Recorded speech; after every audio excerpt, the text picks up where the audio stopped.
वैष्णवानां धनं यस्मिन् पारमहंसमेकममलं ज्ञानं परं गीयते तत्र ज्ञानविरागभक्तिसहितं नैष्कर्म्यमाविष्कृतं तत्शृण्वन् विपठन् विचारणपरो भक्त्या विमुच्येन्नरः।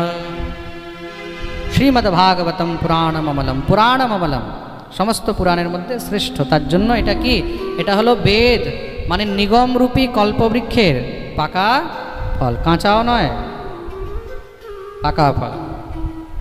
তরোর গলিতম ফলম, আর পাকা ফল কি হয়, খুব সুস্বাদু হয়। পাকা ফল কেমন, খুব সুস্বাদু। আর এটার স্বাদ আরও বেড়ে গেছে কখন, যখন তার মধ্যে আমাদের শুকদেব গোস্বামীর মুখের স্পর্শ হয়ে গেছে। শুকমুখাদ অমৃত দ্রব সংযতম, শ্রী শুকদেব মুনির মুখের স্পর্শ হতেই সঙ্গে সঙ্গে কি হয়েছে, অমৃতের থেকেও আরো উৎকৃষ্ট হয়ে গেছে।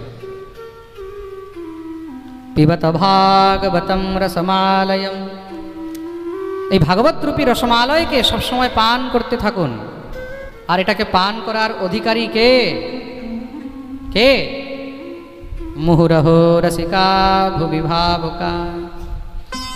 এটাকে নিত্য পান করতে হয়, একদিনও গ্যাপ দেওয়া চলবে না।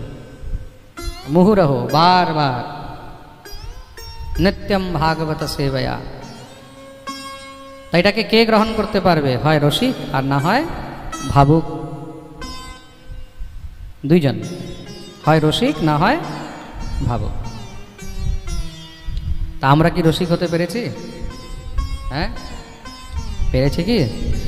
রসিকতা আমাদের কাছে করার সামর্থ্য আছে না? আমরা সেই ভাবুক আছি, আছে কি না? আমাদের মধ্যে রসিকতা আছে না আমাদের মধ্যে ভাবুকতা আছে?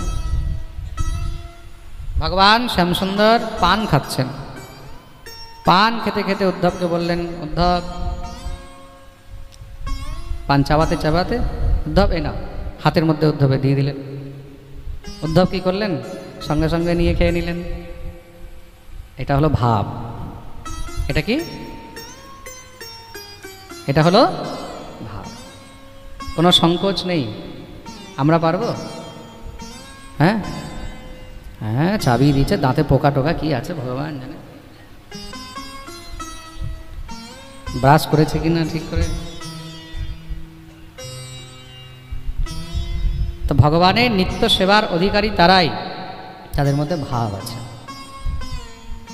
আমরা সব ভাবের নাটক করছি, আমরা সব ভাবের নাটক করি, বস্তুত বাস্তবিক ভাব আমাদের কারোর মধ্যেই নেই। ভাব ক্রিয়ার বস্তু, ভাব প্রদর্শনের বস্তু নয়, বুঝতে পেরেছ? ভাব ক্রিয়ার বস্তু, কার্যকর হবে, মানুষকে দেখাবার জন্য নয়। তা একমাত্র ভাবুক আর না হয় রসিক। তা ভাবুক হলেন কে, উদ্ধব, আর রসিক হলেন কে? রসিক হলেন ব্রজগোপীগণ। রসিক কে? ব্রজগোপীগণ। ব্রজগোপীগণ রসিক বলে তারা রসসমুদ্রের সঙ্গে দিব্য রাসের আনন্দ পেয়েছেন। কেন কি তারা রসিক? ভগবানকে গালিও দিচ্ছে, দিচ্ছে তো। ভ্রমর গীতে আপনারা দেখুন, মধুপকেত বন্ধু মা স্পৃশাঙ্গিম সপত্ন্যা কুচ বিললিত মালা কুঙ্কুমশ্মশ্রুবীর্ণ। ভগবতী শ্রী রাধারানী ভ্রমরকে বলছেন, এই তুমি আমাকে স্পর্শ করবে না। কেন? বলে তুইও কালো আর তোর কৃষ্ণও কালো। ভগবানকে এইভাবে মহারাজ বলছেন। সেই সামর্থ্য রয়েছে কার মধ্যে? রাধারানীর মধ্যে। কেন? সেই রাধারানী হলেন রসিকেশ্বরী। রাধারানীকে শ্রী রাধা রসিকেশ্বরী, রসিকেশ্বর ঘনশ্যাম करहु निरंतर वास में श्री বৃন্দাবন ধাম। আর বৃন্দাবন হলো রসিকদের ভূমি। কার ভূমি? হ্যাঁ, রসিকদের ভূমি। পৃথিবীর মধ্যে একমাত্র রসিকদের ভূমি হলো শ্রীধাম বৃন্দাবন, রসভূমি। অযোধ্যা রসিকের ভূমি নয়, কাশী রসিকদের ভূমি নয়। কাশী হলো জ্ঞানীদের ভূমি, অযোধ্যা হলো ভাবুকদের ভূমি। খুব মন দিয়ে শুনবে কিন্তু। হ্যাঁ, প্রত্যেক গ্রন্থের আলাদা মহিমা, প্রত্যেকটা তীর্থের আলাদা মহিমা, সব জিনিসের আলাদা আলাদা মহিমা আছে। ভাগবত যদি আপনি দর্শন করেন, ভাগবত শ্রবণ করেন, আপনার মধ্যে ভক্তি জাগ্রত হবে। কি হবে? ভক্তি, তারপরে জ্ঞান, তারপরে বৈরাগ্য। ভাগবত ত্রিবেণীর সঙ্গম তো, ভক্তি, জ্ঞান আর বৈরাগ্য। তো ভক্তি, জ্ঞান, বৈরাগ্য পেতে হলে ভাগবত শ্রবণ করতে হবে। আর জীবনের যদি কর্তব্য বুঝতে হয়, জীবনে মানুষের কর্তব্য কি, তাহলে তাকে রামায়ণ পড়তে হবে। কি পড়তে হবে? রাম কথা শুনতে হবে, রামায়ণ পড়তে হবে, কর্তব্য। আর মনুষ্যের দায়িত্ব কি, যদি দায়িত্ব জানতে হয় তাহলে তাকে মহাভারত পড়তে হবে। বুঝতে পেরেছেন তো? আচ্ছা, অনেক মানুষ তো এটাই জানে না যে কর্তব্য আর দায়িত্বের মধ্যে পার্থক্য কি। মানুষ তো কর্তব্য আর দায়িত্বকে একই মনে করে। কর্তব্য আলাদা আর দায়িত্ব আলাদা। খুব মন দিয়ে শুনবে, কর্তব্য আলাদা আর দায়িত্ব। এখন ভাবছে সবাই মহারাজজি কর্তব্য তাহলে কি আর দায়িত্ব তাহলে কি, বলবো? তাহলে একবার প্রেম সে বলো। আরে বলো না, আরো জোরে, আরো জোরে, আরো জোরে, সবাই দুনো হাত তুলে জয় জয় শ্রী রাধে।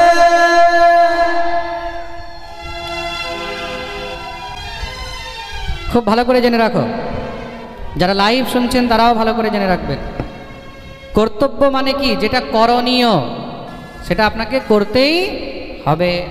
আপনি ওটাকে ত্যাগ করতে পারবেন না, ছাড়তে পারবেন না, মনে রাখবে। কিন্তু পাপ পুণ্যের কোনো বিচারই নেই এটার মধ্যে, যে কর্তব্য ছেড়ে দিলে আমার পাপ হবে।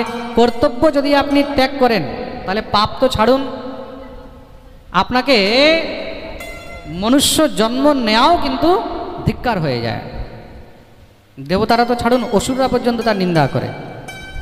কর্তব্য হলো করণীয়, যেটা আপনাকে করতেই হবে। করতে মানে করতেই হবে, আপনি ছাড়তে পারবেন না। তা কর্তব্য কি? প্রথম হলো মাতা পিতার সেবা। প্রথম কর্তব্য কি? মাতা পিতার সেবা। কর্তব্য সেটাই যেটা জন্মের সঙ্গেই আপনার সঙ্গে জড়িত হয়ে এসেছে, আপনাকে করতেই হবে, না চাইলেও করতে হবে। তা প্রথম কর্তব্য কি? জোরে বলো। মাতা পিতার সেবা। আপনি যদি নিজের কর্তব্য পরিত্যাগ করলেন, মানে মাতা পিতার সেবা করছেন না, এবার আপনি 100 বছর তীর্থ করুন, 100 জন্ম পর্যন্ত দান করুন, খুব দুর্গা পূজা করুন, খুব কালী পুজো করুন, খুব ভাগবত পাঠের আয়োজন করুন, আপনার সব কিছু বিফল, বৃথা। কর্তব্য ত্যাগ করা যায় না। দ্বিতীয় কর্তব্য কি? তো মন দিয়ে শুনবে কিন্তু, ভগবত ভজন। দ্বিতীয় কর্তব্য কি? ভগবত ভজন। আপনি যেই পরিস্থিতিতেই থাকুন, আপনাকে ভগবানের আশ্রয় নিয়েই থাকতে হয়। ভগবত আশ্রয় ত্যাগ করা। তৃতীয় কর্তব্য কি? তীর্থ দর্শন, দান। খুব মন দিয়ে শুনবে, তীর্থ সেবন, দান, তর্পণ, এগুলো হলো তৃতীয় কর্তব্য। এগুলো আপনার জন্মের সঙ্গে আপনার ফিক্স হয়ে এসেছে, কিন্তু আপনাকে করতেই হবে। তীর্থ দর্শন, দান, পিতৃপুরুষের নিমিত্তে তর্পণ, দেবতাদের নিমিত্তে দেব দর্শন, দান, তীর্থ। কেন কি জন্মের সঙ্গে আমাদের সঙ্গে এই ঋণগুলো যুক্ত থাকে। দেব ঋণ, ঋষি ঋণ, পিতৃ ঋণ। এইগুলোকে ঋণ মুক্ত হতে গেলে আমাদেরকে কর্তব্য পালন করতেই হবে, নাহলে তুমি এই ঋণ থেকে কখনো মুক্ত হবে না। মাতৃ ঋণ, পিতৃ ঋণ। এবার আসো দায়িত্ব। দায়িত্ব কি? দায়িত্ব যেটা আমরা নিয়েছি, কর্তব্য যেটা আমাদের সঙ্গে এসেছে, আর দায়িত্ব যেটা আমরা নিয়েছি। তো মাতা পিতা ছিল কর্তব্য, আর তুমি বিয়ে করেছো, এবার তুমি বউ এনেছো ঘরে, তো বউকে তোমার, জোরে বলো, আমার এতক্ষণ বোঝানো সব বেকার। বউকে নিয়ে এসছো, বউটা কি কর্তব্য না দায়িত্ব? দায়িত্ব। তুমি নিয়েছো, তুমি নিজে যেচে, তুমি বিবাহ করেছো, স্বামীর ঘরে গেছো, তা স্বামী তোমার কি কর্তব্য না দায়িত্ব? দায়িত্ব। তুমি তাকে বরণ করেছো, কি করেছো? বরণ করেছো, তার মানে সে তোমার দায়িত্ব। এক ছিল কর্তব্য, এবার আসলে দায়িত্ব। দায়িত্ব তুমি নিয়েছো, তোমাকে দায়িত্ব পালন করতে হবে। সন্তানকে তুমি জন্ম দিয়েছো, খুব মন দিয়ে শুনবে, সন্তানকে জন্ম দিয়েছো, সন্তান হলো তোমার কর্তব্য। সন্তান কি? কর্তব্য। মনে রাখবে, সন্তান দায়িত্ব নয়, সন্তান তোমার কর্তব্য। তাকে তোমাকে পালন পোষণ করতেই, পালন পোষণ করতেই, পালন পোষণ করলে, লালন পালন করলে সে বড় হয়ে গেল, তুমি নিজের কর্তব্য থেকে মুক্ত হয়ে গেলে। মাতা পিতা দেহ রাখলেন, তাদের তুমি শ্রাদ্ধ শান্তি করলে, কর্তব্য থেকে মুক্ত হয়ে গেলে। সন্তান বড় হয়ে গেল, এই কর্তব্য মানুষ তো ছাড়ো, পশু পাখিদেরকেও করতে হয়। কেউ ছাড়তে পারবে এই দায়িত্ব? ছাড়তে পারবে না। প্রেম সে বলো। তুমি গাড়ি কিনেছো, গাড়িকে ঠিক রাখা এটা তোমার দায়িত্ব, কর্তব্য নয়। এটা কি? দায়িত্ব। কর্তব্য আর দায়িত্বের মধ্যে অনেক পার্থক্য রয়েছে। কর্তব্য তোমাকে করতেই হবে, আর দায়িত্ব থেকে তুমি যেই কোনো সময় মুক্ত হতে পারো। স্বামী স্ত্রীর মধ্যে হচ্ছে না, তখন কি করবে? যদি না হয় তখন কি করবে? দায়িত্ব থেকে মুক্ত হয়ে যাবে। সঙ্গে সঙ্গে দেখবে দুজন মিলে চলে গেল কোর্টে, তুমি তোমার রাস্তায়, আমি আমার রাস্তায়, তাই তো? কিন্তু তা বলে তুমি সন্তানকে তো ফেলে দিতে পারবে না। পারবে কি? সন্তানের সঙ্গে ডাইভোর্স হয়? মা বাপের সঙ্গে ডাইভোর্স হয়? হয় না, না। তা যেখানে সম্বন্ধ বিচ্ছেদ হয় সেটা হলো দায়িত্ব, আর যেখানে সম্বন্ধের কোনো বিচ্ছেদ নেই, মৃত্যু পর্যন্ত তোমার সঙ্গে চলবে। এই যে জন্ম নিয়েছো না, এই শরীরের মধ্যে যে পিতৃপুরুষের রক্ত আছে, বাপ মায়ের রক্ত আছে, এটা তুমি ফেলে দিতে পারবে বের করে? যাও, আজ থেকে তোমার কিচ্ছু নেই। তুমি স্বামীকে তো বলতে পারছো তোমার আমার দরকার নেই, তুমি স্ত্রীকে তো বলতে পারছো তোমার দরকার নেই, নিজের মা বাপকে বলতে পারবে তোমার দরকার নেই? তোমার মাতা পিতা যদি বললো ঠিক আছে, তোমার মা যদি বলে 9 মাস তোকে পেটে রেখেছি, তোকে আমি লালন পালন করেছি, তোর শরীরে রক্তের এক একটি ফোঁটা তো আমার, চল বের করে দিয়ে দে সব। বাবা যদি বলে আমি তোকে জন্ম দিয়েছি, আমার ওজ আমার তেজ থেকে তোর জন্ম হয়েছে, তোর অস্থি হাড় মাংস সব তো আমার প্রদত্ত, দিয়ে দে আমাকে, পারবে দিতে? বুঝতে পেরেছো জিনিস? কর্তব্য আর দায়িত্ব অনেক পার্থক্য রয়েছে দুটির মধ্যে। তুমি যদি পাশে নাও থাকো তবুও তোমাকে দূরে থাকলেও কর্তব্য করতেই হবে, করণীয়। এটা কি? করণীয়, কখনো ত্যাগ করা যাবে না। বলিয়ে ভক্তবৎসল ভগবান কি। দায়িত্ব তুমি নিয়েছো, তোমাকে দায়িত্ব পালন করতে হবে। কতদিন পর্যন্ত? বলে যতদিন পর্যন্ত সম্পর্ক ঠিক আছে। সম্পর্ক যদি খারাপ হয়ে যায় তখন তুমি দায়িত্ব থেকেও মুক্ত হতে পারবে।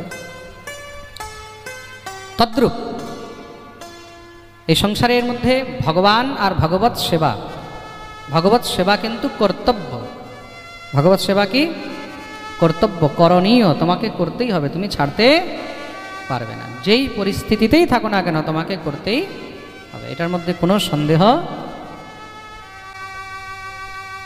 তাই ভগবানের কথা, ভাগবতের কথা, এটাকে দুজনই বুঝতে পারে, কে? রসিক আর ভাবুক।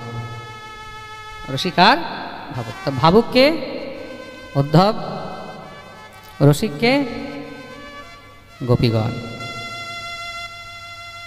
তো ভগবানকে এরাই কিন্তু ভালো করে বুঝতে পেরেছে। আর ভাগবতের মধ্যে রসিককে, ভাগবতের মধ্যে রসিক হলেন শ্রী শুকদেব প্রভু, আর ভাবুককে ভাবুক হলেন রাজা পরীক্ষিত।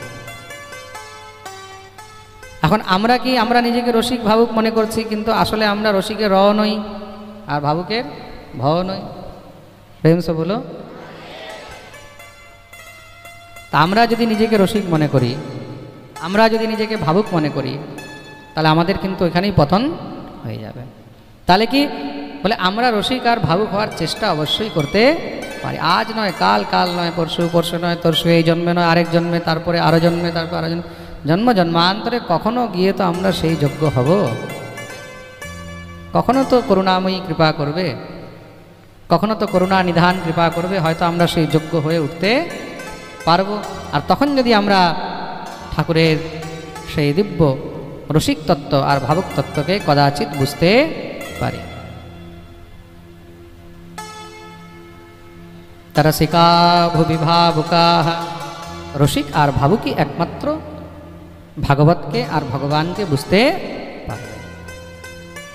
তাই ভাগবত হলেন স্বয়ং ভগবান। তা স্বয়ং ভগবানের সামনে শ্রীমৎ শব্দ দিয়ে অলঙ্কৃত করা যায়, তার জন্য এটা শ্রেষ্ঠ হয়ে গেল। শ্রেষ্ঠ নয়, শ্রেষ্ঠতম। কালকে আমরা শুনছিলাম না, শ্রেষ্ঠতম। তো ভাগবত কি শ্রেষ্ঠতম? শ্রীমদ্ ভাগবত মহাপুরাণ, শ্রীমদ্ ভাগবতম পুরাণ তিলকম। সমস্ত পুরাণের তিলক মানে একদম মণি, এই হলো। তো ভগবান নিজের প্রিয় বন্ধু, প্রিয় সখা উদ্ধবকে উপদেশ করেছেন। আর সাধারণ উপদেশ নয়, একদম কি বললাম আমি, হাই ডোজ, হাই কোয়ালিটি। অর্জুনকে উপদেশ করেছেন সাংখ্যযোগ, কর্মযোগ, জ্ঞানযোগ, তাই তো? হ্যাঁ, অর্জুনকে উপদেশ করেছেন, উদ্ধবকেও উপদেশ করেছেন, সন্ন্যাস যোগ, সব কিছু উপদেশ করেছেন। কিন্তু অর্জুন থেকে অনেক গুণে বেটার, অনেক গুণের হাই লেভেলের উপদেশ এখানে উদ্ধবকে করা হয়েছে। তো উদ্ধব প্রশ্ন করেছিলেন যে প্রভু আপনি আমাকে উপদেশ করুন, আপনি তো চলে যাবেন, তখন আমরা কি করে থাকব, কি নিয়ে থাকব? ভগবান তখন উদ্ধবকে উপদেশ করলেন। তা কালকে আমরা সেই উপদেশের মধ্যে ভগবান দ্বারা 3টি শব্দের প্রতিপাদন শুনেছিলাম, কর্ম, আর কি অকর্ম, আর তৃতীয় ছিল বিকর্ম, তাই তো? প্রেম সে বলো। তো ভগবান বললেন জীবের প্রথম গুরু আর শ্রেষ্ঠ গুরুকে কালকে আমরা শুনছিলাম না, আত্মা। জীবের প্রথম গুরু আর শ্রেষ্ঠ গুরুকে আত্মা। নিজের আত্মা থেকে বড় গুরু আর কেউ নেই। তুমি তার কাছে অনেক কিছু শিখতে পাবে। জীব যখন নিজের আত্মার মধ্যে বিচরণ করা শুরু করে দেয়, নিজের আত্মার মধ্যে আনন্দ অনুভব করে, তখন তাকে আত্মানন্দ বলা হয়। কি বলা হয়? আত্মানন্দ। আত্মার সঙ্গে রমণ করে তাকে আত্মারাম বলা হয়। তা আত্মারাম কে? আত্মারাম ভগবান, আত্মানন্দ সেই ভগবান। তা কদাচিৎ এক সময় ভগবান দত্তাত্রেয় রূপে, অবধূত রূপে রাজা যদুর নগরে এসে উপস্থিত হয়েছিলেন। তখন মহারাজ যদুকে এই অবধূত দত্তাত্রেয় উপদেশ করলেন যে আমি নিজের বুদ্ধি দিয়ে এই সংসারে যার কাছে যা শিখেছি তাকে গুরু রূপে বরণ করেছি। কেন? এই সংসারে সৎ মার্গ একমাত্র গুরুই দেখাতে পারে। জীবনের অনুভব গুরুর কাছ থেকেই নেওয়া যায়। তার জন্য গুরু কর্ণধারম, জীবনে গুরুর অত্যন্ত প্রয়োজন রয়েছে। প্রেম সে বলো। তা কাকে কাকে গুরু বানিয়েছেন? বলে পৃথিবী বায়ুরাকাশ আপোগ্নিশ্চন্দ্রমা রবি কপোতো অজগরঃ সিন্ধু পতঙ্গ মধুকৃদ গজ মধুহা হরিণো মীনঃ পিঙ্গলাকুরरोर्भकः कुमारी शरकृत्सर्प ऊर्णनाभिषुपेशकृत्। पृथ्वी वायुराकाश अग्निश्चंद्रमा रवि। पृथ्वी, वायु, आकाश, जल, अग्नि, चंद्र, सूर्य, कपोत माने कबूतर, যাকে আমরা পায়রাও বলি, অজগর। আচ্ছা, কালকে আমি একটা কথা বলেছিলাম, আগে হয়তো অনেক সময় পাঠে বলেছি, ঘরের মধ্যে বেশি পায়রা থাকাও ভালো নয়। আজকে একজন সজ্জন আমাকে জিজ্ঞাসা করছে, মহারাজজি তাহলে কয়টা পায়রা রাখলে ভালো হয়? হে ভগবান, বলছি এটা তো কোনো শাস্ত্রে লেখা নেই ভাই যে 3টা পায়রা রাখা ভালো বা 4টা পায়রা রাখা ভালো, এটা বলা আছে বেশি পায়রা থাকা ভালো নয়। তাহলে মহারাজ কম থাকলে ঠিক আছে তো? বেশি যদি ভালো না হয় অবভিয়াসলি তাহলে কম থাকলেই ভালো আর কি। না, ঘরের মধ্যে আমাদের পায়রার বাসা করা আছে। এখন কি উত্তর দেবো এইসব কথা? মানুষের একটা কমন সেন্স, একটা নর্মাল লজিক তো হয়। মহারাজজি বলেছে বেশি পায়রা থাকা ভালো নয়। বেশি মানে ঘরের মধ্যে পায়রা পুষে রেখেছে, পায়রা ঘুরছে চারদিকে, এটার অর্থ হলো এটা অমঙ্গল, ভালো নয়। 2-4টা পায়রা ঘুরছে, 2-4টা পাখি পশু ঘুরছে, ওইগুলো তো অমঙ্গল নয়, সে ঘুরতেই পারে। কিন্তু অনেক মানুষ নিজে এগুলোকে পুষে ঘরের মধ্যে রাখে, এটা রাখা ভালো নয়। কথা বলার হলো এটা অর্থ। এখন এক একটা জিনিস কি করে মানুষকে বোঝানো যায় কয়টা পায়রা রাখা ভালো নয়? যখন কোনো কথা বলা হয় সেটাকে বাকিটা নিজের বুদ্ধি দিয়েও বোঝা উচিত। সন্তিমে গুরুবো রাজন বহবো বুদ্ধপাশ্রিতাহা বুদ্ধপাশ্রিতা। এখানে অবধূত উপাখ্যানে দত্তাত্রেয় মহারাজ যদুকে বলছেন সব জায়গায় শুধু শুনেই কিন্তু বুঝবে না, পড়েই বুঝতে পারবে না, সেখানে নিজের বুদ্ধিরও একটু উপযোগ করতে হবে। প্রেম সে বলো। এটা হলো সহজ সরল কথা। আপনাকে বলা হয়েছে বেশিক্ষণ জলে থাকতে নেই, জলে থাকলে কি হবে? শরীর অসুস্থ হবে। কেউ বলছে না না আমার তো জলে থাকতে খুব ভালো লাগে, কিছু হয় না। কেন? হাতিও জলে থাকে, মহিষও জলে থাকে, তো আমরা জলে থাকলে কি হলো? ভাই, হাতির চামড়া, মহিষের চামড়া আর তোমার চামড়ার মধ্যে অনেক ডিফারেন্স আছে। হাতি 5 ঘন্টা জলে থাকবে, মহিষ 10 ঘন্টা জলে থাকবে, তাও তাদের চামড়া নষ্ট হবে না। তুমি 1 ঘন্টা জলে থাকো, তারপরে দেখবে তোমার চামড়াগুলো কি হবে। 1 ঘন্টা 2 ঘন্টা পরে তুমি চামড়া যখন এরকম ডলবে না, চামড়া উঠে যাবে। তোমার চামড়ার মধ্যে সেই সামর্থ্য নেই যে 2 ঘন্টা জলটাকে অ্যাবজর্ব করতে পারবে। তার জন্য ডাইরেক্ট মেডিকেল সায়েন্স বলছে বেশিক্ষণ জলে থাকতে নেই, বাকিটা নিজের বুদ্ধি ইউজ করতে হবে কেন থাকতে নেই। ঠিক আছে না? অনেক কারণ, আমি তো সিম্পল একটা এক্সাম্পল দিলাম শুধু চামড়া নিয়ে, কারণ অনেক হতে পারে। ঠিক আছে? আগেকার দিনে বলছে আপনি যখন ঘর থেকে বেরোবেন তো ঘরের দুয়ারে মানে চৌখাটে পা দিয়ে বেরোতে নেই। তো চৌখাটে পা দিয়ে কেন বেরোতে নেই এটা বুঝতে হবে, এটার পিছনে একটা সায়েন্টিফিক থিওরি রয়েছে। প্রত্যেক ঘরের মধ্যে আগেকার দিনে চৌখাট হতো, আজকাল না মার্বেল টার্বেল লাগিয়ে নিচের ফ্লোর একদম লেভেল থাকে। আগেকার দিনে প্রত্যেক দরজায় চৌখাট হতো। তুমি যদি লেখা আছে যে চৌখাটে পা দিতে নেই, তার মানে তুমি দেখে বেরোবে, আর তুমি দেখে বেরোবে তার মানে তুমি হোঁচট খাবে না। আর তুমি না দেখে বেরো তাহলে হোঁচট খাবে, ঠোকর খাবে, পড়ে যাবে, তাই তো? নাক দাঁত ভেঙে যাবে।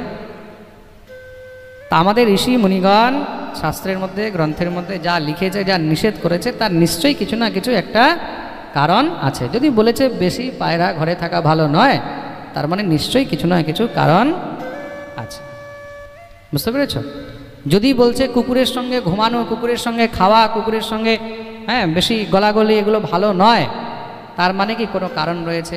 তুমি আছো কুকুরের সঙ্গে, কুকুর তোমাকে কামড়ালো না, তোমাকে চাটছে, মনে রাখবে কিন্তু যদি চাটছে তাতেও তোমার মধ্যে র্যাবিজ ইনফেকশন হয়ে যেতে পারে। তারপরে তোমাকে কে বাঁচাবে? খুব তো ডগ লাভার হয়ে ঘুরছো তুমি, আমি ডগ লাভার ডগ লাভার, ডগ লাভার সব বেরিয়ে যাবে তখন, তখন 14টা ইঞ্জেকশনও কাজ করবে না। তো প্রত্যেক জিনিসের আমাদের শাস্ত্রে যদি মানা করেছে তার পিছনে কিছু না কিছু কারণ আছে। মানলে তোমার ভালো, না মানলে প্রেম সে বলো।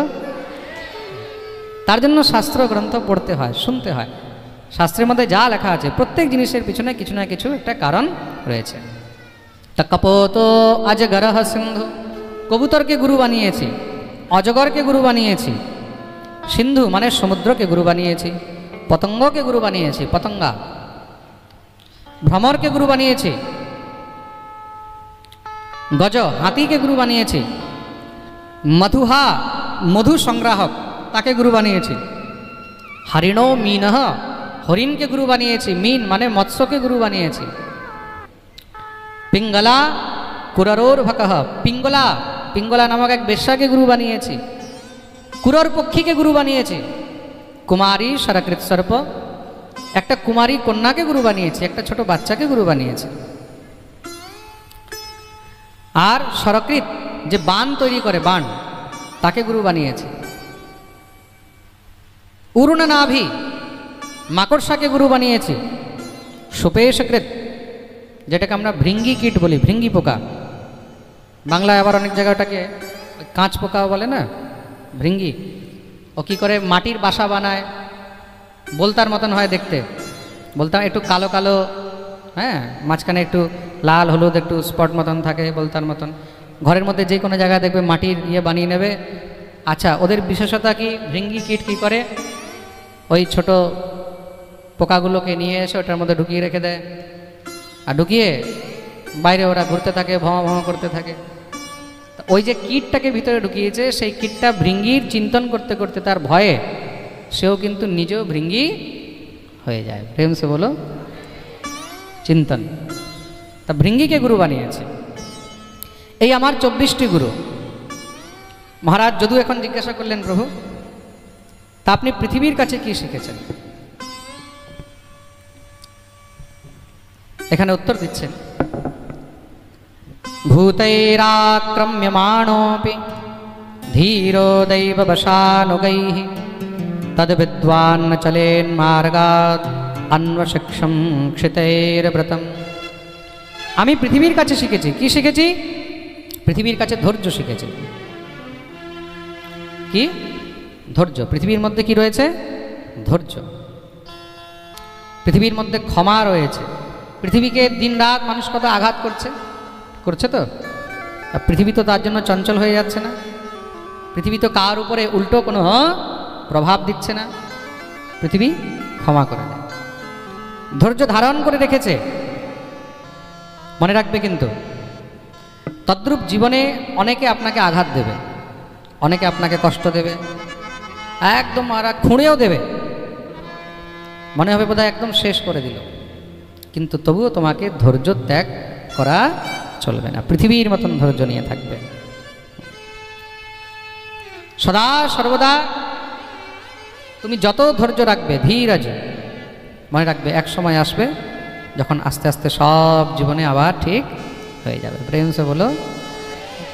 আর ক্ষমা, দ্বিতীয় কি? ক্ষমা। পৃথিবীর কাছে কি শিখলেন? ক্ষমা করা। পৃথিবীর মধ্যে মানুষ কত রকমের অত্যাচার না করছে, পাহাড় কেটে দিচ্ছে, পৃথিবীর মধ্যে বৃক্ষ ইত্যাদি এগুলোকে নষ্ট করে দিচ্ছে, জায়গায় জায়গায় পৃথিবীকে নোংরা করছে, কিন্তু তবুও পৃথিবী তাদেরকে কি দিচ্ছে? তাদেরকে ফসল, ধান্য, সবজি, ঔষধি সব উৎপন্ন করে দিচ্ছে তো, ক্ষমা করে দিচ্ছে।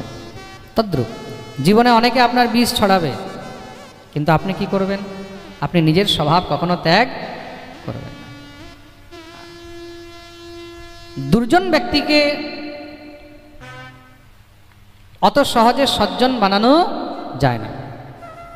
তদ্রূপ যিনি সজ্জন ব্যক্তি, তাকে হাজারো কষ্ট দিয়েও দুর্জন বানানো যায় না। জিনিসটা মনে রাখবে কিন্তু। যাদের অন্তরে ধৈর্য নেই, যাদের ভিতরে প্রেম নেই, যাদের ভিতরে সহিষ্ণুতা নেই, তারাই কিন্তু পথভ্রষ্ট হয়ে যায়। জীবনে একটু কষ্ট আসলে, দুঃখ আসলে তখন কি করে? অনেকে দেখবে ঠাকুর ঠুকুর নিয়ে একদম মহারাজ গঙ্গায় দিয়ে চলে আসছে, ধুর আমার ঠাকুর সেবা করে কি হলো, হ্যাঁ, বস্তায় বন্ধ করে ফেলে দিচ্ছে।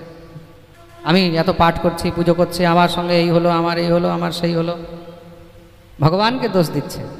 কালহি কর্মহি মিথ্যা দোষ লাগায়। ভগবানকে দোষ দিয়ে কোনো লাভ নেই। খুব মন দিয়ে শুনবে কিন্তু, ভগবানকে দোষ দিয়ে কোনো লাভ নেই।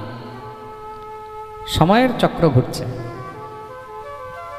সবসময় তো আর 12টা বেজে থাকে না, সবসময় 2টোও বেজে থাকে না, কখনো 6টাও বাজবে, কখনো 9টাও বাজবে, কখনো 3টেও বাজবে। তার সময়ের চক্র ঘুরছে।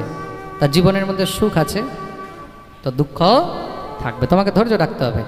কেন? সুখ পেরিয়েছে, তার মানে দুঃখ পেরিয়ে যাবে, এটার মধ্যে কোনো সংশয়। ধৈর্য রাখতে হবে, পেশেন্স। ধৈর্য আছে জীবনে, তার মানে তোমার কাছে সব কিছু আছে। জীবনের সব থেকে বড় সম্পত্তি কি, এটা জেনে রাখো। সব থেকে বড় সম্পত্তি হলো ধৈর্য। যে ধৈর্য হারিয়ে ফেলেছে, তার মানে সে সব কিছু হারিয়ে ফেলেছে। ধৈর্য রাখতে হবে। আজকে আমি পাঠের আগে দুপুরবেলার কথা হবে, পাশে শিষ্যদের সঙ্গে চর্চা করছিলাম, ভক্তদের সঙ্গে। তো তো বলতে বলতে নল দময়ন্তীর কথা বলছিলাম, তাই তো? হ্যাঁ, নল দময়ন্তী মহাভারতের মধ্যে কখনো নল দময়ন্তীর চরিত্র পড়বেন। রাজা নল আর দময়ন্তীর জীবনে এত কষ্ট এসেছে, রাজ্য, অর্থ সম্পত্তি, সুখ, বৈভব সেগুলো তো সব গেছেই গেছে। রাজা নল যে কাপড়টা পরেছিলেন সেই কাপড়টা পর্যন্ত একটা চিল পাখি নিয়ে চলে গেছে। এমন দুর্দিন এসে গেছে। তা দময়ন্তী কি করেছে? দময়ন্তী নিজের শাড়ি থেকে একটু টুকরো ছিঁড়ে নলকে দিয়েছে, তুমি এটা পরো। তা জীবনে কষ্ট কেমন আসে, কিন্তু মহারাজ নল তিনি ধৈর্য ত্যাগ করেন, ধৈর্য ধরে রেখেছে, সময় আমার নিশ্চয়ই ঠিক আসবে। আর সেই সময় কি চলছে? নলের উপরে শনির 7.5 চলছে। কি চলছে? শনির 7.5 চলছে। কিন্তু যেরকম এখন শুরু হয়ে গেছে শনির 7.5, কাদের উপরে? যাদের মেষ রাশি, মনে রাখবে, যাদের মেষ রাশি আছে তাদের উপরে এখন শনির 7.5 শুরু হয়েছে। মকর রাশির উপরে শেষ হলো, মেষের উপরে শুরু হয়েছে। তা যাদের যাদের মেষ রাশি আছে, হ্যাঁ, এখন থেকে একটু সাবধান থাকবে, প্রেম সে বলো। তা সেই সময় রাজা নলের উপরে শনির 7.5 চলছে। একদম যেরকম ওই কলুর মধ্যে, ধানির মধ্যে যেরকম সরষকে একদম দুছড়ে মুচড়ে তারপরে তেল বের করে দেয়, তদ্রূপ শনি, যখন শনির 7.5 চলে তখন শনি কি করে? একদম তাকে ভালো করে একদম তেল বের করে দেয়, প্রেম সে বলো। তা রাজা নল আর দময়ন্তীর অবস্থা খারাপ করে দিয়েছে। নল সেই অবস্থায় নিজের স্ত্রীকে পরিত্যাগ করে দিয়ে চলে গেলেন। কেন? যদি আমার উপরে এখন শনির 7.5 চলছে, আমার কপালে এখন কষ্ট চলছে, আমার কাছে যদি সে থাকে তাহলে সেও কষ্ট ভোগ করবে। তা রাজা নল অনেকবার বলেছে দময়ন্তীকে, তুমি বাপের বাড়ি চলে যাও। সেও এমন পতিব্রতা, সে স্বামীকে ছেড়ে যাচ্ছে না। সে দেখছে এমন কষ্টে আমি কি করে স্বামীকে ছেড়ে যাই। তা নল দেখলেন আমাকেই ছেড়ে যেতে হবে। তা নল নিজেই, যখন দময়ন্তী শুয়ে রয়েছে গাছের তলায় দুজন, নল দময়ন্তী হঠাৎ চুপচাপ রাত্রির অন্ধকারে নল তাকে ত্যাগ করে চলে গেলেন। কেন? আমি চলে গেলে তখন তো তার কাছে আর কোনো উপায় থাকবে না, বাপের বাড়ি যাবে, একটু সুখে শান্তিতে থাকবে। দময়ন্তী বাপের বাড়ি চলে গেলেন। বিদর্ভ নরেশের কন্যা বিদর্ভ রাজ্যে চলে গেলেন পিতার কাছে। নল সেখান থেকে চলে গেছেন অযোধ্যায়। অযোধ্যা নরেশের কাছে নল চাকরি শুরু করেছেন। নল ভালো দাবা খেলতে পারতেন, ভালো দাবা স্পেশালিস্ট ছিলেন, যেরকম যুধিষ্ঠিরও কিন্তু খুব ভালো দাবা খেলতেন। তো ভালো দাবা খেলাড়ি, ভালো দাবার প্লেয়ার হয়ে যুধিষ্ঠির হেরে গেলেন শকুনির কাছে। কেন? শকুনি তো ছল চাতুরি নিয়ে খেলেছে, আর যুধিষ্ঠির তো একদম নির্মল মন নিয়ে খেলেছে। তদ্রূপ রাজা নলেরও এই দাবা খেলতে গিয়ে সব কিছু চলে গেছিল ছোট ভাইয়ের সঙ্গে। অনেক বড় নলের কাহিনী আছে। মূল কথার অর্থ, রাজা নল চলে গেলেন অযোধ্যা নরেশের কাছে। অযোধ্যা নরেশের প্রিয় পাত্র হয়ে গেছেন। কেন? দাবা শেখায় ওনাকে। এদিকে বছরের উপরে বছর কেটে গেছে। দময়ন্তী দেখলো যে এখন তো আমার স্বামীর কোনো খোঁজ খবরই নেই, এতদিন হয়ে গেল। তখন তিনি কি করলেন? দময়ন্তী তখন একটা চালাকি করলেন যে আমার স্বামী তো আমার কাছে আসছেও না, আমি আমার স্বামীকে পাবো কি করে, দীর্ঘদিন হয়ে গেল। তখন তিনি একটি যুক্তি করলেন। তার মাতা পিতাও খুব তাকে বারবার বলছে, তুমি বিয়ে করে নাও, আর একটা বিয়ে করে নাও, একটা বিবাহ করে নাও। দময়ন্তী তো দীর্ঘদিন ধরে মানা করেই যাচ্ছে, না আমি বিবাহ করবো না, আমি আমার স্বামীকে ছাড়া আর কাউকে জানিও না, চিনিও না। দময়ন্তী বললেন ঠিক আছে, তাহলে আমি এবার বিবাহ করব। যখন দীর্ঘ বছর, কয়েক বছর পেরিয়ে গেছে, আমি বিবাহ করব, যাও প্রত্যেক রাজ্যে যত রাজা আছে সবাইকে নিমন্ত্রণ করে দাও, স্বয়ংবর হবে।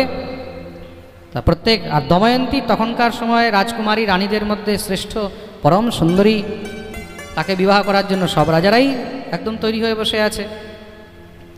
চারদিকে বিবাহের নিমন্ত্রণ পাঠানো হয়েছে, আর বিবাহের কার্ড চলে গেছে অযোধ্যা নরেশের কাছে। আর কার্ডটা নিয়ে পড়তে দিয়েছে কাকে? নলকে। দেখো তো কার্ডে কি লেখা আছে? বিদর্ভ নন্দিনী দময়ন্তীর বিবাহ স্বয়ংবরে আয়োজন করা হচ্ছে, তার জন্য সমস্ত আর্যাবর্তে রাজাদেরকে আমন্ত্রণ করা হলো, তার মধ্যে হে অবধপতি, হে অযোধ্যা নরেশ, আপনাকেও আমন্ত্রণ করা হয়েছে। শুনেই তো নলের টেনশন হয়ে গেছে, আমার স্ত্রী সে আবার বিবাহ করবে, নলে তো চিন্তা হয়ে গেছে না। সেই অবস্থায় তখন অযোধ্যা নরেশকে নিয়ে নল গেলেন, সেখানে উপস্থিত হয়েছেন। দময়ন্তী নলকে চিনতে পেরেছে, চিনতে পেরে সঙ্গে সঙ্গে নলের গলায় মালা পরিয়ে দিয়েছে।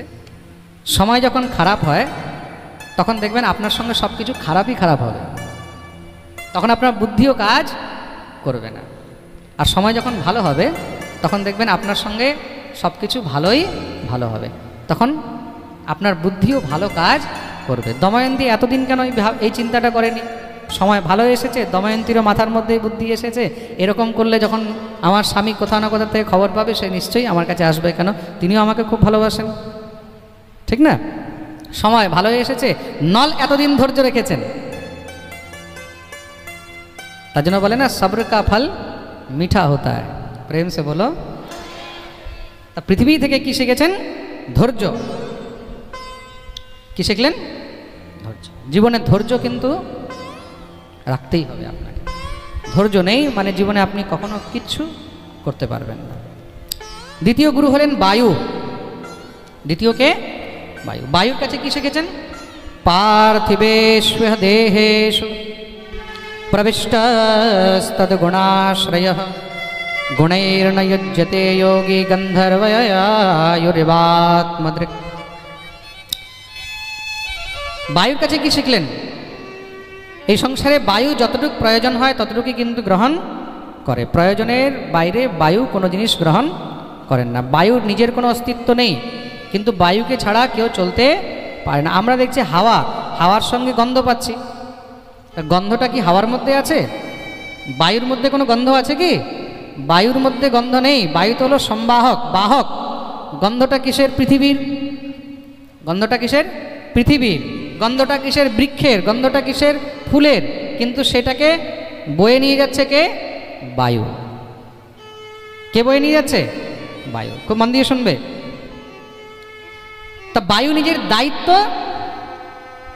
নিজের দায়িত্বটাকে পালন করছে। তা বায়ুর কাছে আমি কি শিখলাম? বায়ুর কাছে আমি এটাই শিখেছি, জীবনে যা দায়িত্ব আছে সেই দায়িত্বটাকে পালন করে চলো।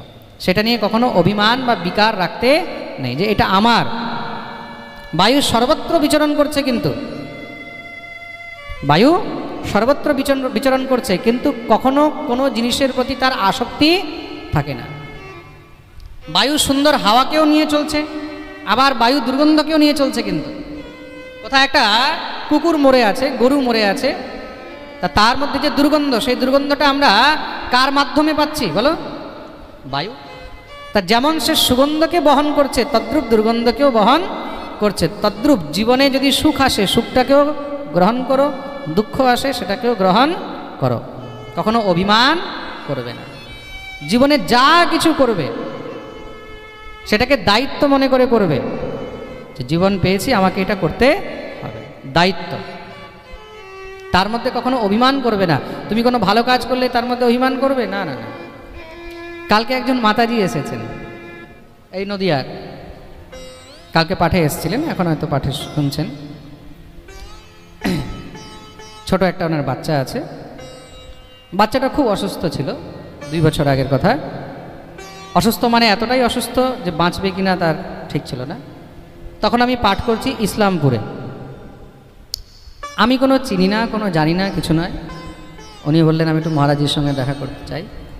আসলেন, খুব কাঁদছেন, বাচ্চাটাও খুব রোগা। মহারাজজি আমার বাচ্চাটা বাঁচবে না, ওর ট্রিটমেন্ট করতে হবে, তার কিছু টাকার দরকার আছে। এখন আমি যতটা পেরেছি সাহায্য করেছি। কত কি করেছি ওটা আমি বলতেও চাই না, আর বলতেও পারবো না। মানুষ 2টো কলা দিলে তখন ফটো দেয় খবরের কাগজে, 1 গ্লাস বোতল দিলে খবরের কাগজে ফটো দেয়। আমি নিজের জীবনে কত গরিব মেয়েদের বিয়ে মানে বলতে নেই, অর্ধেকের বেশি খরচ দিয়ে করিয়ে দিয়েছি। ওগুলো আমি কোনো সময় কাউকে বলিও না, ওগুলো কোনো প্রচারও করি না। সেই বাচ্চাটাকে নিয়ে উনি ট্রিটমেন্ট করিয়েছেন, বাচ্চাটা সুস্থ আছে, কালকে আমার কাছে নিয়ে এসছেন। তা কিছু ভালো কাজও করলে ভুলে যেতে হয়, আমি তো ভুলেও গেছি। আমি আজও কিন্তু তার নাম জানি না, আমি তার চেহারাও চিনি না। আজকাল মানুষ নিজের বাপকে দেখে না, নিজের মাকে দেখে না, নিজের ভাইকে দেখে না, ভাইয়ের সঙ্গে ভাই দ্বন্দ্ব হচ্ছে, মরে যাচ্ছে, দেখতে যাচ্ছে না। সে জায়গায় পরকে, অন্য মানুষকে কে দেখতে যায়? আমি তার মুখও চিনি না, জানিও না কোথায়, আজও জানি না কোথায় থাকে। খালি কালকে যখন বলেছে এসে, মহারাজ যে আমার বাড়ি নদিয়া, আপনি আমাকে চিনেছেন? না, বলে না আমি চিনতে পারিনি, আপনি এরকম এরকম আমাকে হেল্প করেছিলেন, এই হয়েছিল। আচ্ছা আচ্ছা ঠিক, তুমি ছিলে তো? হ্যাঁ, তোমাদের সামনে। ভুলে যেতে হয় বায়ুর মতো। এখানে যতজন বসে আছে, এরা লাইভ শুনছে, সবাইকে বলবো, জীবনে আপনি কিছু যদি না করতে পারেন, কিচ্ছু করার দরকার নেই, মানুষের উপকার করুন, যত পারবেন উপকার করুন। ভজন সাধনা যদি না করতে পারেন না, উপকার করুন।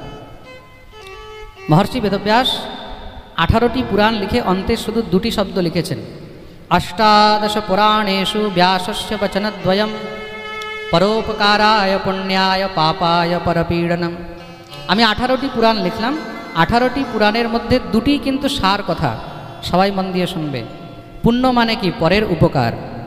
আর পাপ মানে কি? পরকে কষ্ট দেওয়া। জীবনে কখনো কাউকে কষ্ট দেবে না, এমন কোনো কাজ করবে না যে কাজে মানুষ তোমার দ্বারা কষ্ট পায়।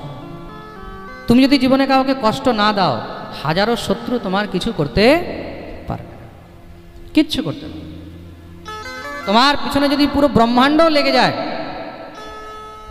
তুমি জীবনে যদি ভালো কাজ করছো, তোমার কিচ্ছু করতে পারবে না।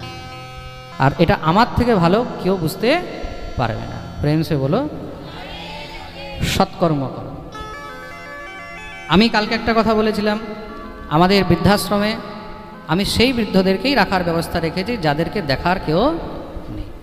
আমাকে আজকে একজন মাতাজি বলছেন, মহারাজজি আমরা থাকতে পারবো না। আমি বলে, আপনার বাচ্চা সন্তান আছে? বলে হ্যাঁ। আচ্ছা, আমরা আপনাকে রাখতে পারবো না। আপনার সন্তানকে আপনি সেই শিক্ষা দেন, সেজন্য আপনাকে দেখে। আমি চাই আমি তাকে দেখব যার কেউ নেই। সে যখন মারা যাবে, তার অন্তিম সংস্কার, তার মুখাগ্নিও যেন আমি নিজের হাতে করি, তার শ্রাদ্ধ, তার সমস্ত শান্তি কর্ম যেন আমি নিজে করতে পারি, যার কেউ নেই। হ্যাঁ হ্যাঁ, বৃন্দাবনে আমাদের থাকতো একজন শোভা মাসি, ওনারও অন্তিম সংস্কার আমিই করেছি। আরেকজন বুড়ি মাতা থাকতেন কলাবতী, এই কিছুদিন আগে উনিও মারা গেছেন, ওনারও অন্তিম সংস্কার আমিই করেছি। কেউ ছিল না, ওদের কেউ ছিল না। আমি তাদেরকে দেখতে চাই যাদের কেউ দেখার। রাধারানী যদি দেখায় দেখবো। প্রেম সে হলো। কাশীর কথা শুনে একটা জিনিস মনে পড়লো, আপনারা যখন তীর্থে যান, তা তীর্থ থেকে তীর্থে জল নিয়ে আসেন, নিয়ে আসেন তো? যেই তীর্থে যাচ্ছেন আপনি জল নিয়ে আসছেন, কিন্তু কাশীতে গেলে কখনো কাশী থেকে গঙ্গা জল আনতে নেই। বুঝতে পারলেন? কাশী থেকে কখনো গঙ্গা জল আনবেন না, এটা আমিও জানতাম না। কিছুদিন আগে আমি কাশী গেছি, কাশীতে দশাশ্বমেধ ঘাটে আমি সেখানে ছিলাম। ওখানে এক বাড়িতে একটা অনুষ্ঠান ছিল, আমাকে নিমন্ত্রণ করেছিল, আমি ওখানে গেলাম। তা ওনাদের গুরুদেব উনি শঙ্করাচার্য প্রকাশানন্দ সরস্বতীজি আমাকে খুব স্নেহ করেন। উনি আমাকে নিয়ে গেলেন গঙ্গা স্নান করতে। আমি গঙ্গা স্নান করলাম। তা গঙ্গা স্নান করে আমি ওনাকে বললাম যে একটু জল নিয়ে যাই। আমিও জানতাম না এটা। উনি বললেন আমাকে, व्यास जी काशी से गंगा जल कभी मत लेके जाइएगा। मैं बोला क्यों महाराज जी? बोले काशी से गंगा जल अगर कोई लेकर के जाता है तो उसके घर में बहुत अशांति होती है, उसके घर में बहुत अशांति होती है। क्यों? काशी का एक कीट भी अगर यहाँ से बाहर जाए तो महादेव रुष्ट हो जाते हैं। काशीर कोनो जिनिस यदि एखान थेके बाइरे जाए तखन महादेव अत्यंत रुष्ट हो जाए। तार जन्य काशी थेके गंगा जलও কিন্তু নিয়ে যেতে নেই। তা আমি এটা প্রথমবার জানতে পারলাম। আমি দুই চারজনকে আবার জিজ্ঞাসা করলাম এটা নিয়ে কনফার্মেশনের জন্য, কাশীর বিদ্বানদেরকে। ওনারাও আমাকে বললেন যে হ্যাঁ, এই কথাটা একদম ঠিক, এটা অনেকে জানে না। আজকে কাশীর কথাতে আমার মনে পড়লো, আপনাদেরকেও বলে দিলাম।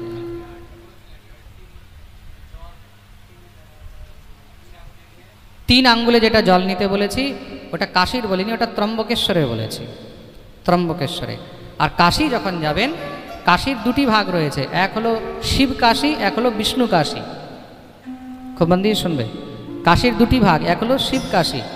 শিব কাশীর মালিক হলেন মহাদেব, আর বিষ্ণু কাশীর মালিক হলেন শ্রী বিন্দু মাধব। কে? বিন্দু মাধব। তা যখন আপনারা কাশীতে যাবেন, কাশীতে গিয়ে মহাদেব দর্শন করছেন, আর কি দর্শন করবেন? বিন্দু মাধব। কার দর্শন করবেন? বিন্দু মাধব।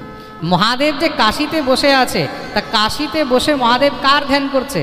কাশীতে বসে মহাদেব বিন্দু মাধবের ধ্যান করছেন। কার ধ্যান করছেন? হ্যাঁ, কার ধ্যান করছেন? বিন্দু মাধব। বলিয়ে বিন্দু মাধব ভগবান। আর বিন্দু মাধব এত সুন্দর, মহাদেব দিনভর শুধু বিন্দু মাধবেরই গুণ গাইতে থাকেন। হ্যাঁ, একদম মহারাজ সত্যযুগের ঠাকুর তো বিন্দু মাধব। যেরকম কাশীতে আছে বিন্দু মাধব, কাশীর মাধব হলেন বিন্দু মাধব, শিবের ঠাকুর।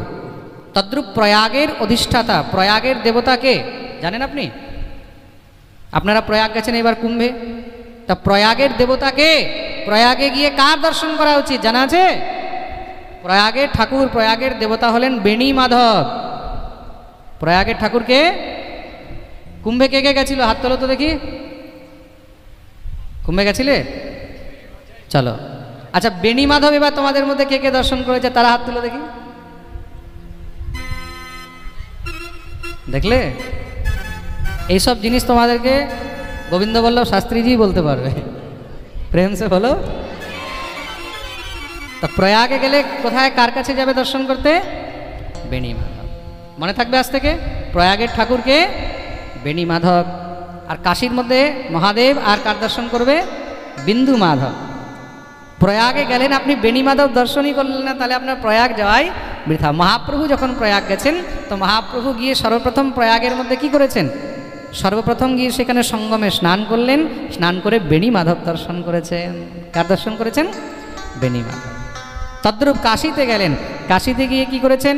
কাশীতে সর্বপ্রথম গঙ্গা স্নান করে কাশী বিশ্বনাথের পুজো করে বিন্দু মাধব দর্শন করলেন।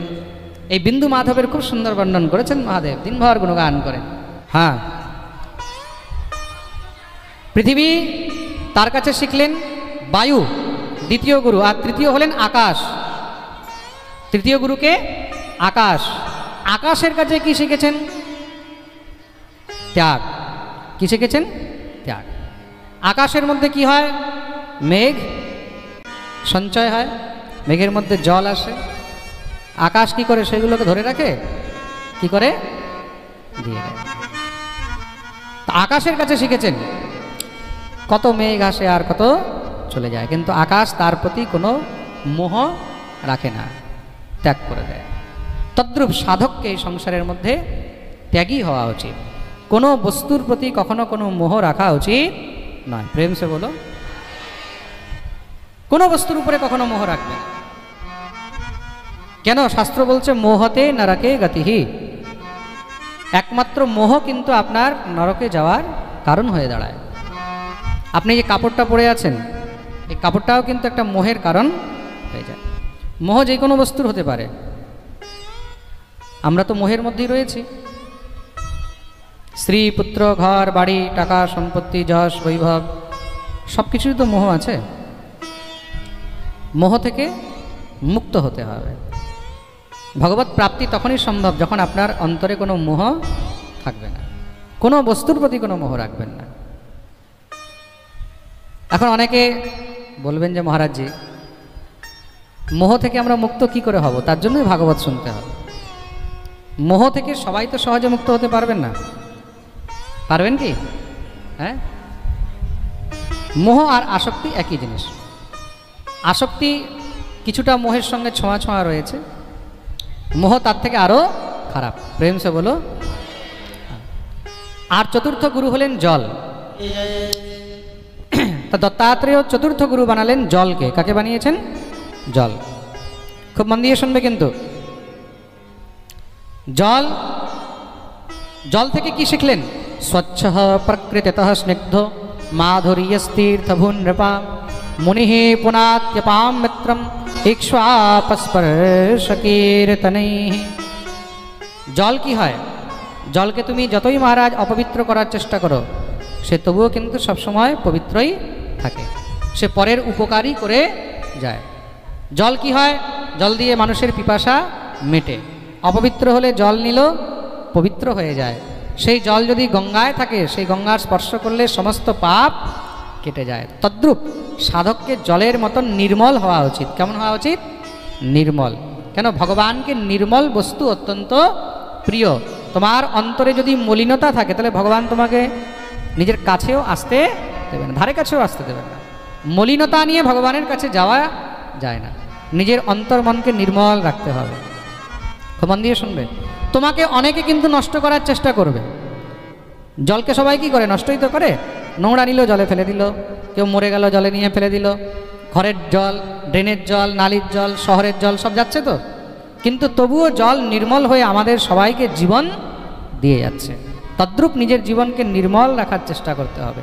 তোমাকে যে যতই নোংরা করার চেষ্টা করুক, তোমাকে যে যতই কষ্ট দেওয়ার চেষ্টা করুক, তুমি তবুও নির্মল হয়ে জগতের জন্য কল্যাণ করেই যাবে। প্রেম সে বলো। আর পঞ্চম গুরু হলেন অগ্নি। পঞ্চম গুরুকে, হ্যাঁ, অগ্নির কাছে কি শিখেছেন? তেজস্বী তপসা দীপ্ত দুর্ধর্ষোদরভাজন সর্বভক্ষো বিমুক্তাত্মা নাদত্তে মলম অগ্নিবৎ। দেখুন, অগ্নি কিন্তু সর্বত্রে রয়েছে, সব জায়গায় অগ্নি রয়েছে। আপনার মধ্যেও রয়েছে আর আমার মধ্যেও রয়েছে। যার মধ্যে অগ্নি নেই সে জীবই নয়। অগ্নি পাথরের মধ্যেও রয়েছে, সজীবের মধ্যেও রয়েছে, নির্জীবের মধ্যেও রয়েছে। আমরা যে খাবার খাচ্ছি, তা আমাদের এই খাবারগুলোকে ডাইজেস্ট কে করছে? জঠরাগ্নি। কে ডাইজেস্ট করছে? জঠরাগ্নি। তাই তো? তা আমাদের ভিতরেও কিন্তু অগ্নি আছে। সে পাচন ক্রিয়াকে, হ্যাঁ, কি করছে? পাচন ক্রিয়াকে কার্যান্বিত করছে জঠরাগ্নি। কাঠের মধ্যেও আগুন রয়েছে, কাষ্ঠের মধ্যে। আপনি কাঠের সঙ্গে কাঠ ঘষেন, অগ্নি রয়েছে তো, হ্যাঁ, রয়েছে। পাথরের মধ্যে আগুন রয়েছে, পাথরের সঙ্গে পাথর ঘষে আগুন বেরিয়ে যায়। অগ্নি সর্বত্রে রয়েছে, অগ্নি সর্বভূক। অগ্নি মলও ভক্ষণ করছে, চিতার মধ্যে মানুষকেও পুড়াচ্ছে, আবার রান্নাঘরে সেই অগ্নিতে রন্ধনও হচ্ছে। তা প্রত্যেক পরিস্থিতির মধ্যে যতই মহারাজ অপবিত্র বস্তুকেও গ্রহণ করুক না কেন, তারপরেও অগ্নি সবসময় নির্মল হয়েই থাকে। খুব মন দিয়ে শুনবে কিন্তু। হ্যাঁ, অগ্নি কি করে? সমস্ত অশুভ বস্তুকে দগ্ধ করে ভস্ম করে দেয়।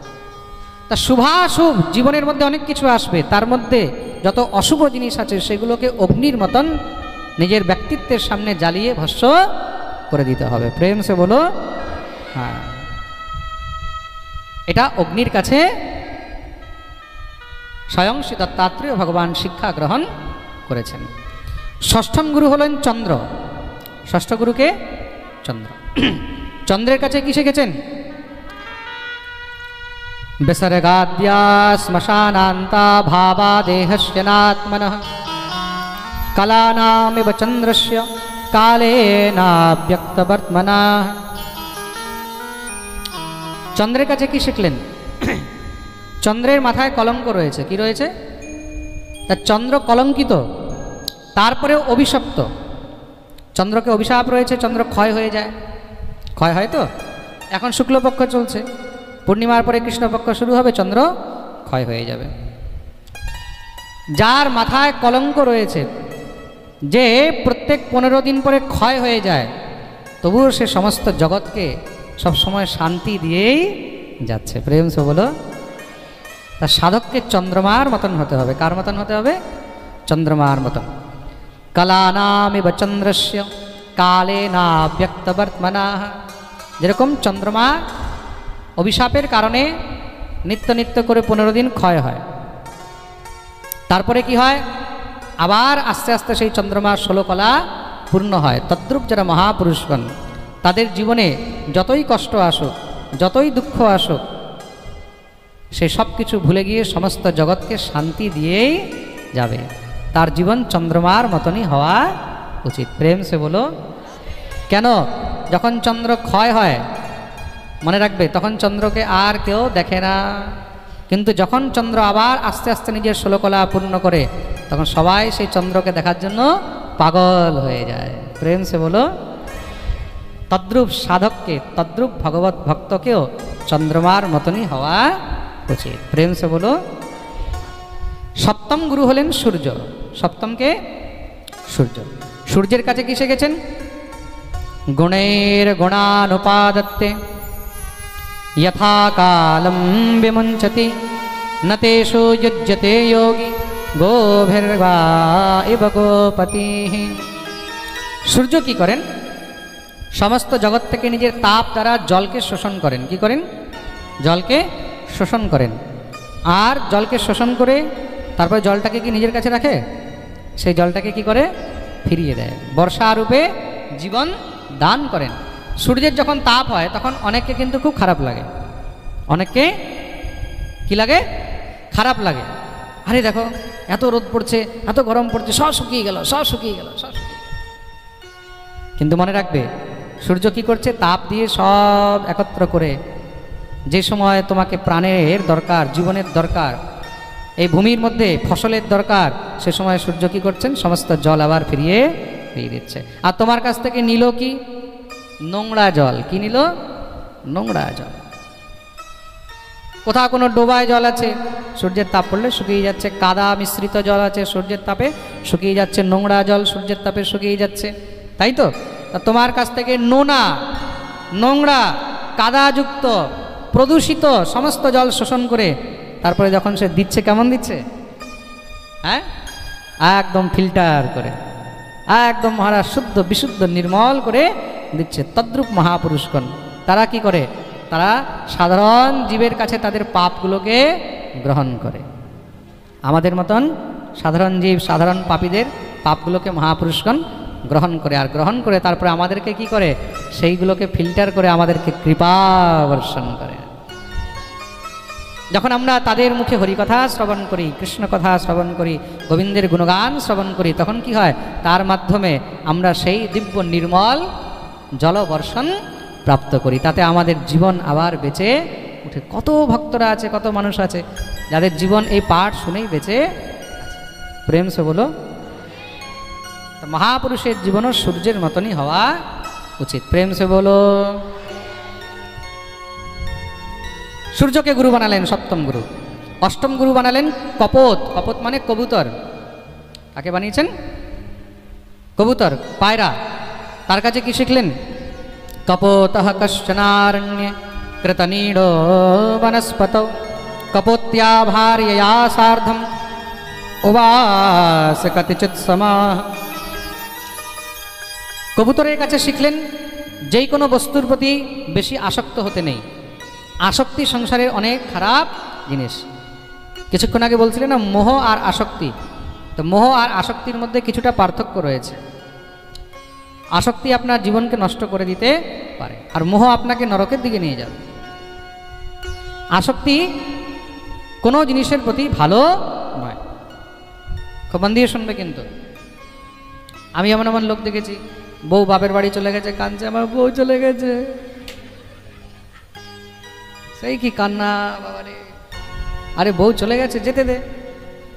ভালো লাগছে না, 2 দিন পরে 4 দিন পরে চলে আসবে, 10 দিন পরে আসবে, 1 মাস পরে আসবে, না আসলে 6 মাস পরে আসবে, না আসলে 1 বছর পরে আসবে। তাও যদি না আসে তাহলে তুই ফুরুত হয়ে যায়। আসক্তি কিসের আসক্তি? তা কবুতরের কাছে আসক্তি। কি আসক্তি শিখেছেন? এক কবুতর, তার কাছে আরেকটা কবুতরই চলে এসেছে, গাছে বসে আছে। তা কবুতরের কাছে, পায়রার কাছে ফিমেল পায়রা, পায়রি চলে এসেছে। তোমরা হাসাবে না, কি বলবো আর। গরু ষাঁড় তো বলা যায়, পায়রা তো পায়রি হবে আর কি। দুইজনের মধ্যে প্রেম হয়ে গেছে। আমরা পায়রা দিয়ে মনে পড়লো, আমি যখন স্কুলে পড়ি আমাদের বৃন্দাবনে হাজারিমল সোমানী নগরপালিকা ইন্টার কলেজ, আমাদের স্কুলের মধ্যে রোজ মানে যখন পিটি হতো, পিটি পিরিয়ডের সময় ওখানে পায়রার দল এসে বসতো। সব পায়রাগুলো বসে আছে, ওগুলোর মধ্যে একটা সাদা পায়রা বসতো। তা একদিন আমাকে আমারই এক ক্লাস ফেলো বলছে, গোবিন্দ দেখ এই সব পায়রাগুলো কালো, ওই একটা সাদা এখানে বসে বসে। তা আমি কোনো একটা বড় ঘরের বউ ফেসে গেছে, সাদা ধবধবে কালোগুলোর মাঝখানে ফেসে গেছে।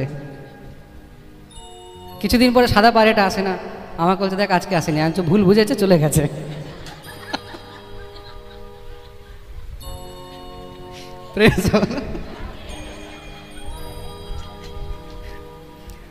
প্রেম হয়ে গেছে দুজনের মধ্যে। কাপোতাও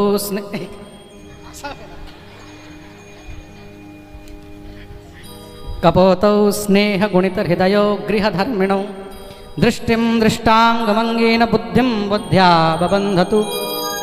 দুজনের মধ্যে প্রেম হয়েছে, সংসার শুরু হয়েছে, বাসা বানিয়েছে, বাসা বানিয়েছে, সন্তান হয়েছে, বাচ্চা হয়েছে। এখন বাচ্চা হয়েছে, বাচ্চাদের জন্য খাবার জোগাড় করতে হয়। আগে একা ছিল, একটুখানি খেলে হয়ে যেত, 1 থেকে 2 হয়েছে, খাবারের ব্যবস্থা বেশি করতে হচ্ছে। দেখুন প্রত্যেকটা এখানে যে বর্ণন করা হয়েছে, এই প্রত্যেকটা জিনিসের কিন্তু আমাদের জীবনের সঙ্গে একদম হুবহু মেল আছে, এক একটা জিনিসে। এই যে অবধূত উপাখ্যান ভাগবতের মধ্যে এর থেকে শ্রেষ্ঠ উত্তম উপাখ্যান আর দ্বিতীয় কোনো নেই। কৃষ্ণ চরিত্রের পরে 10ম স্কন্ধ হলো ভাগবতের সার, আর তারপরে যদি সবথেকে শ্রেষ্ঠ কোনো উপাখ্যান রয়েছে একাদশ স্কন্ধে অবধূত উপাখ্যান।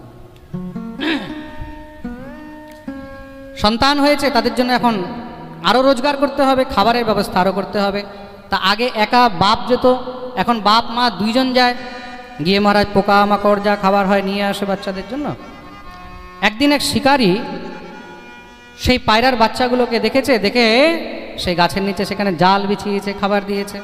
বাচ্চাগুলো ক্ষুধার্ত, খাবার দেখে তারা সব লাফ দিয়ে নিচে নেমে গেছে, জালের মধ্যে ফেসে গেছে,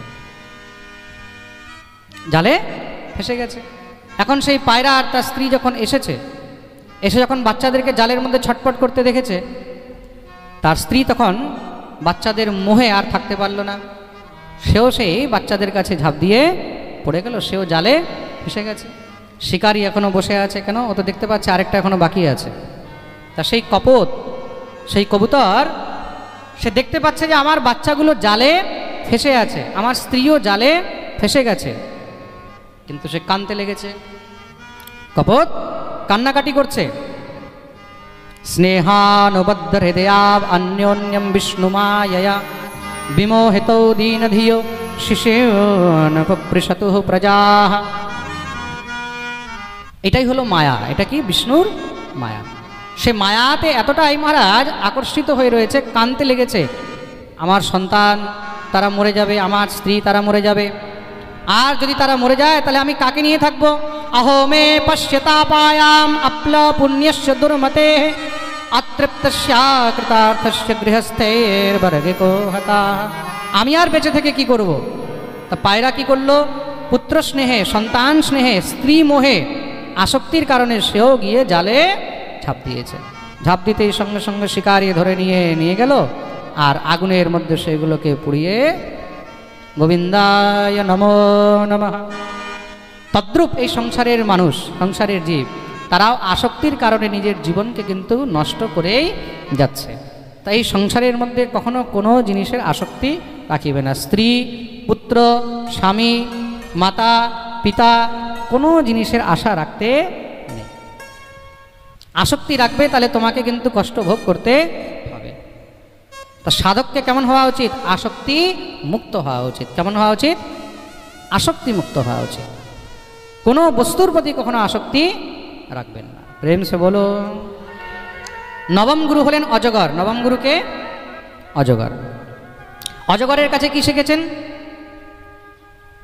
খুব মন দিয়ে শুনবে কিন্তু। অজগরের কাছে কি শিখেছেন? ঈশ্বরের উপরে ভরসা রাখতে। কি রাখবে? ভরসা, বিশ্বাস। अजगर करे न चाकरी, पंछी करे न काम, दास मलुका कह गए सबके दाता राम। অজগর কোথাও যায় না, জায়গাতেই পড়ে থাকে, তাই তো? শুয়ে আছে। শয়িতাহা নিভূরিণী নিরাহারো অনুপক্রম। খাবার পায়নি, নিরাহার থেকেও পড়ে আছে। অজগর তো লাফালাফি করে না, দৌড়াদৌড়ি করে না, কিচ্ছু করে না, পড়ে থাকে, কিন্তু তবুও তার আহার আপনি আপ জোগাড় হয়ে যায়। অজগর ঘুমিয়ে আছে, আপনি আপ দেখবে ঘুরতে ঘুরতে ইঁদুর তার কাছে চলে আসলো, খপ করে টান দেবে, আরামসে বসে বসে খেয়ে নেবে। তা ভগবানের উপরে ভরসা রাখো। কি রাখো? ভরসা। সে তোমাকে জন্ম দিয়েছে, তার মানে তোমার আহারেরও ব্যবস্থা করে রেখেছে, বেশি লাফাবার কোনো দরকার নেই, সে তোমার সমস্ত ব্যবস্থা করে রেখেছে। এটা হলো ভরসা, বিশ্বাস কার প্রতি? সুতরাং সাধককে ঈশ্বরের উপরে বিশ্বাস রাখতে হবে। মনে রাখবে, जब दांत नहीं तब दूध दियो, अब दांत दियो तो कछु और भी देगो। যখন দাঁত ছিল না তখন ভগবান মায়ের বুকে দুধ দিয়েছেন তো, দুগ্ধ পান করে জীবিকা নির্বাহ হয়েছে। দাঁত যখন দিয়েছে তার মানে ভগবান তার জন্য ব্যবস্থা নিশ্চয়ই দিয়েছেন। প্রেম সে বলো। তার জন্য অজগরের কাছে শিখলেন, কি শিখলেন? জোরে বলো। ভরসা, বিশ্বাস ঈশ্বরের প্রতি। নবম গুরু হলো সিন্ধু। নবম গুরুকে সিন্ধু মানে সমুদ্র। সমুদ্রের কাছে কি শিখেছেন? মুনিহে প্রসন্ন গম্ভীর দুর্বিগ্রাহ্য দুরত্যয়। সমুদ্রের কাছে শিখেছেন গম্ভীর থাকা। কেমন থাকা? সমুদ্রের মধ্যে জোয়ার আসে, ভাটা আসে, কিন্তু কখনো সমুদ্র নিজের সীমা লঙ্ঘন করেন। বর্ষাকালে কত জল যাচ্ছে সমুদ্রে, বিচার করে দেখুন। নদীর মধ্যে একটু জল বাড়লেই কি হয়? বন্যা চলে আসে, তাই তো? এখন আমাদের বৃন্দাবনেও বন্যা চলছে কিন্তু।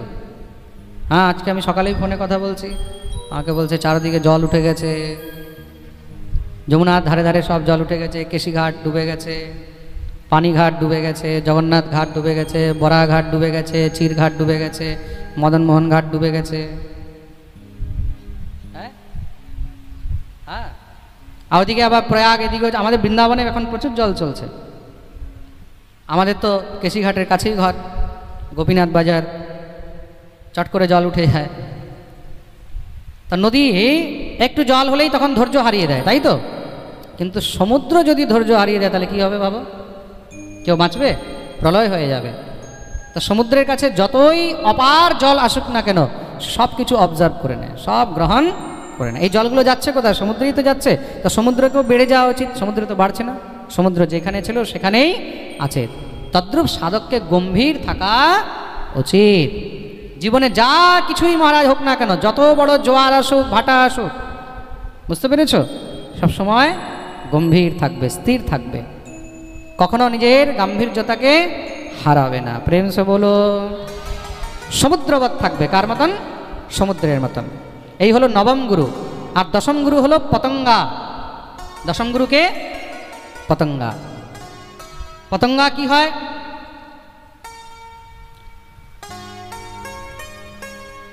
পতঙ্গা যখন কোনো আলো দেখে তখন সেই আলো দেখে তার প্রতি আসক্ত হয়ে ঝাঁপ দেয়, আর ঝাঁপ দিলে কি হয়?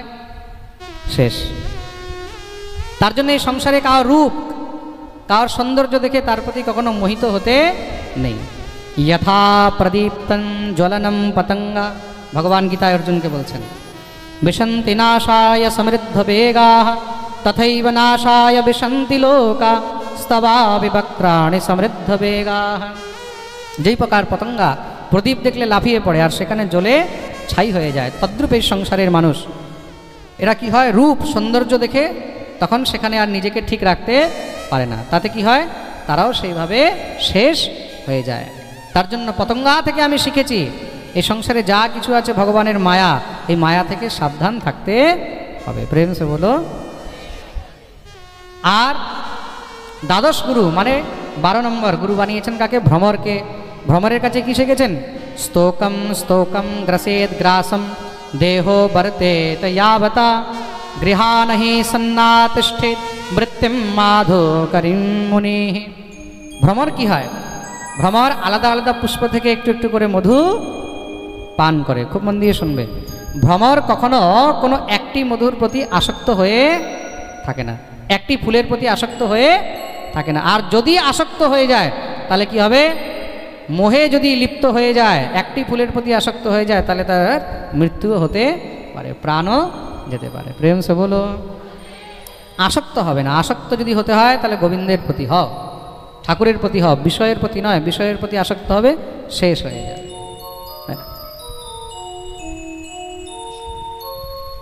ভ্রমর কি করে?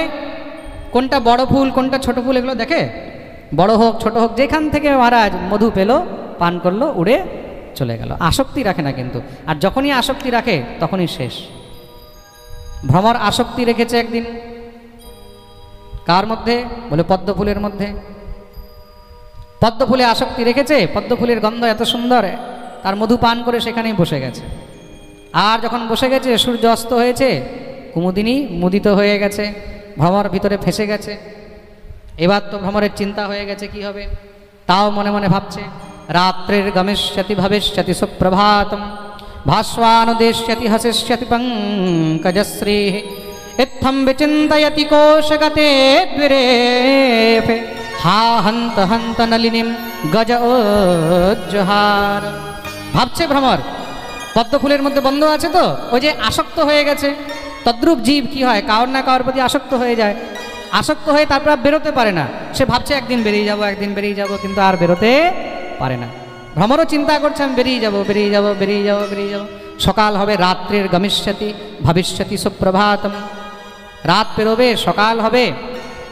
যখন সকাল হবে, ভাস্বানুদেশ্যতি হাসিষ্যতি পঙ্কজশ্রী, তখন কি হবে, ভানু উদয় হবে, সূর্য উদয় হবে, পদ্মফুল আবার ফুটবে। আমি সঙ্গে সঙ্গে বেরিয়ে চলে যাব, মানে হ্যাঁ আমার এখন টাইম খারাপ চলছে, ভালো হয়ে যাবে, আমি বেরিয়ে যাব। না না না না না, সময় যেমনই চলুক না কেন তোমাকে সাবধান থাকতে হবে। প্রেম সে বলো। হ্যাঁ, চিন্তা করছে, সেই চিন্তা করতে করতেই ইত্থম বিচিন্তয়তি কোশগতে দ্বিরেফে, ভিতরে ঢুকে চিন্তা করছে। আর সেই সময় হঠাৎ করে কোথা থেকে হাতি আসলো, হাতি এসে হা হন্ত হন্ত নলিনী গজ উজ্জহা, সুর দিয়ে পদ্মফুলকে তুলে মহারাজ আছাড় দিয়ে মেরেছে, পা দিয়ে ডলে দিয়েছে। আর সেখানেই সেই ভ্রমর হা হন্ত হন্ত বলতে বলতে শেষ হয়ে গেল।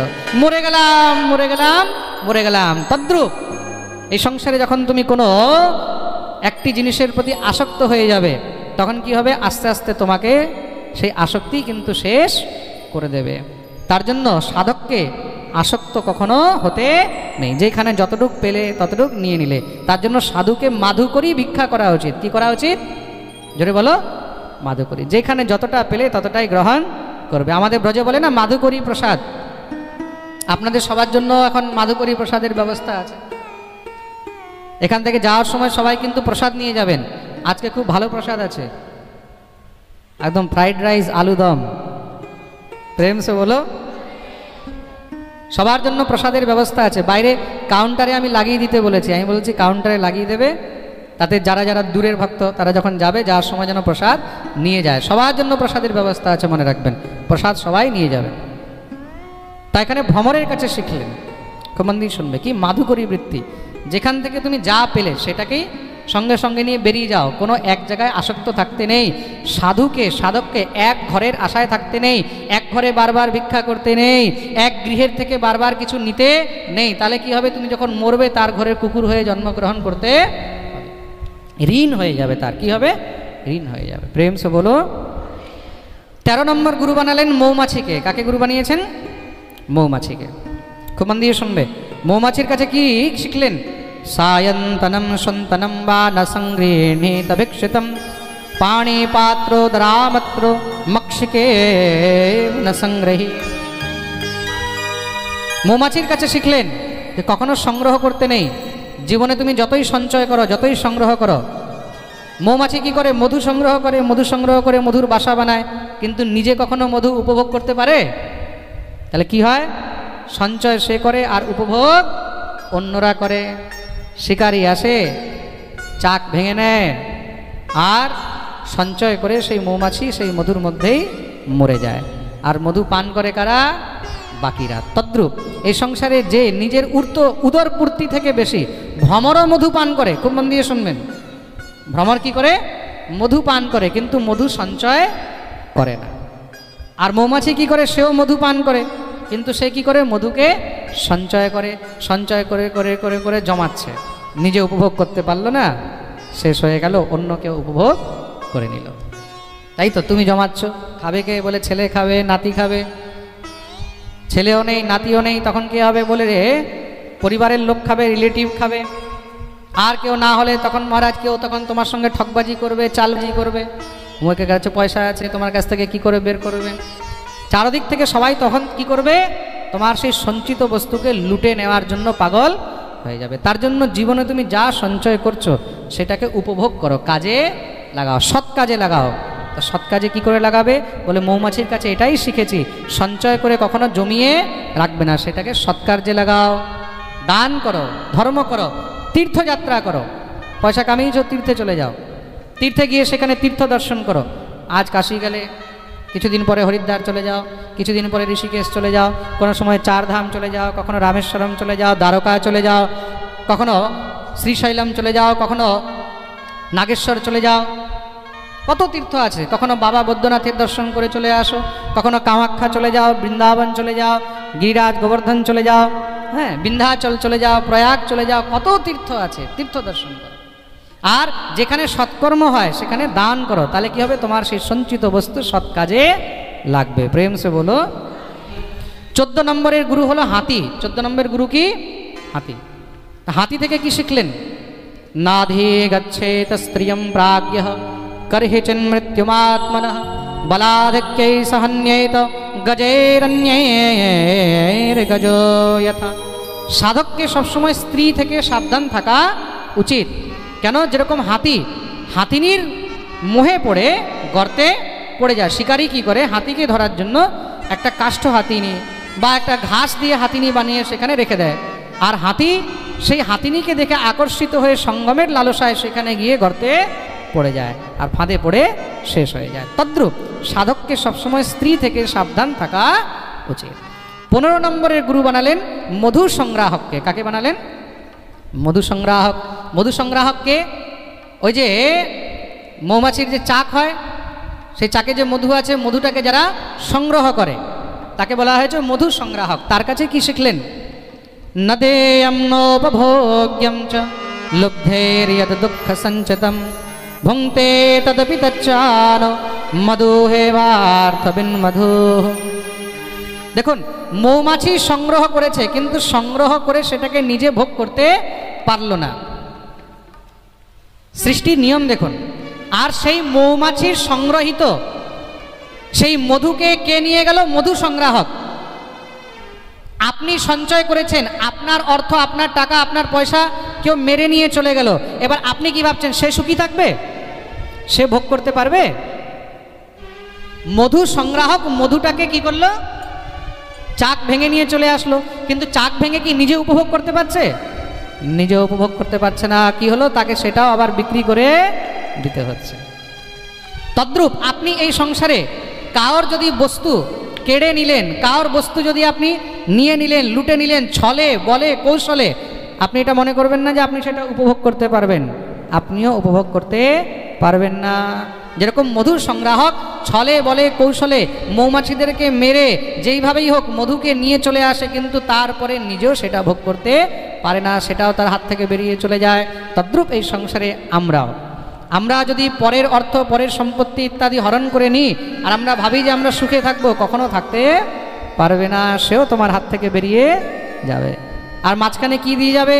বলে মৌচাক ভাঙার সময় কি হয়? তখন মৌমাছির কামড় খেতে হয়। মৌমাছির কামড় খেতে হয়, জায়গা জায়গা ফুলে যায়, কষ্ট হয়। তা তুমি পরের সম্পত্তি, পরের অর্থ, পরের জমি নিলে তা তোমাকে কষ্ট ভোগ করতে হবে, আর নিজেও সেটা ভোগ করতে পারবে না। তার জন্য মধু সংগ্রাহক থেকে আমরা এটা শিখলাম যে পরের বস্তু, পরের জিনিস কখনো গ্রহণ করিতে নেই। প্রেম সে বলো। 16তম গুরু বানিয়েছেন হরিণকে। কাকে গুরু বানিয়েছেন? গ্রাম্য গীতম ন শৃণুয়াদ ইয়তির্বনচরঃ ক্বচিৎ শিক্ষেদ হরিণাদ বদ্ধান মৃগয়োর গীতমোহিতা। যেরকম হরিণ কি হয়, সুন্দর গান শুনে হরিণ আকর্ষিত হয়ে দৌড়ে চলে যায়, আর শিকারী তাকে ধরে নেয়। তাতে কি হয়? হরিণের জীবন শেষ। তদ্রূপ সাধককে কখনো গ্রাম্য বার্তা, সংসারের কথা, সংসারের নিন্দা চর্চা এগুলোর মধ্যে পড়তে নেই।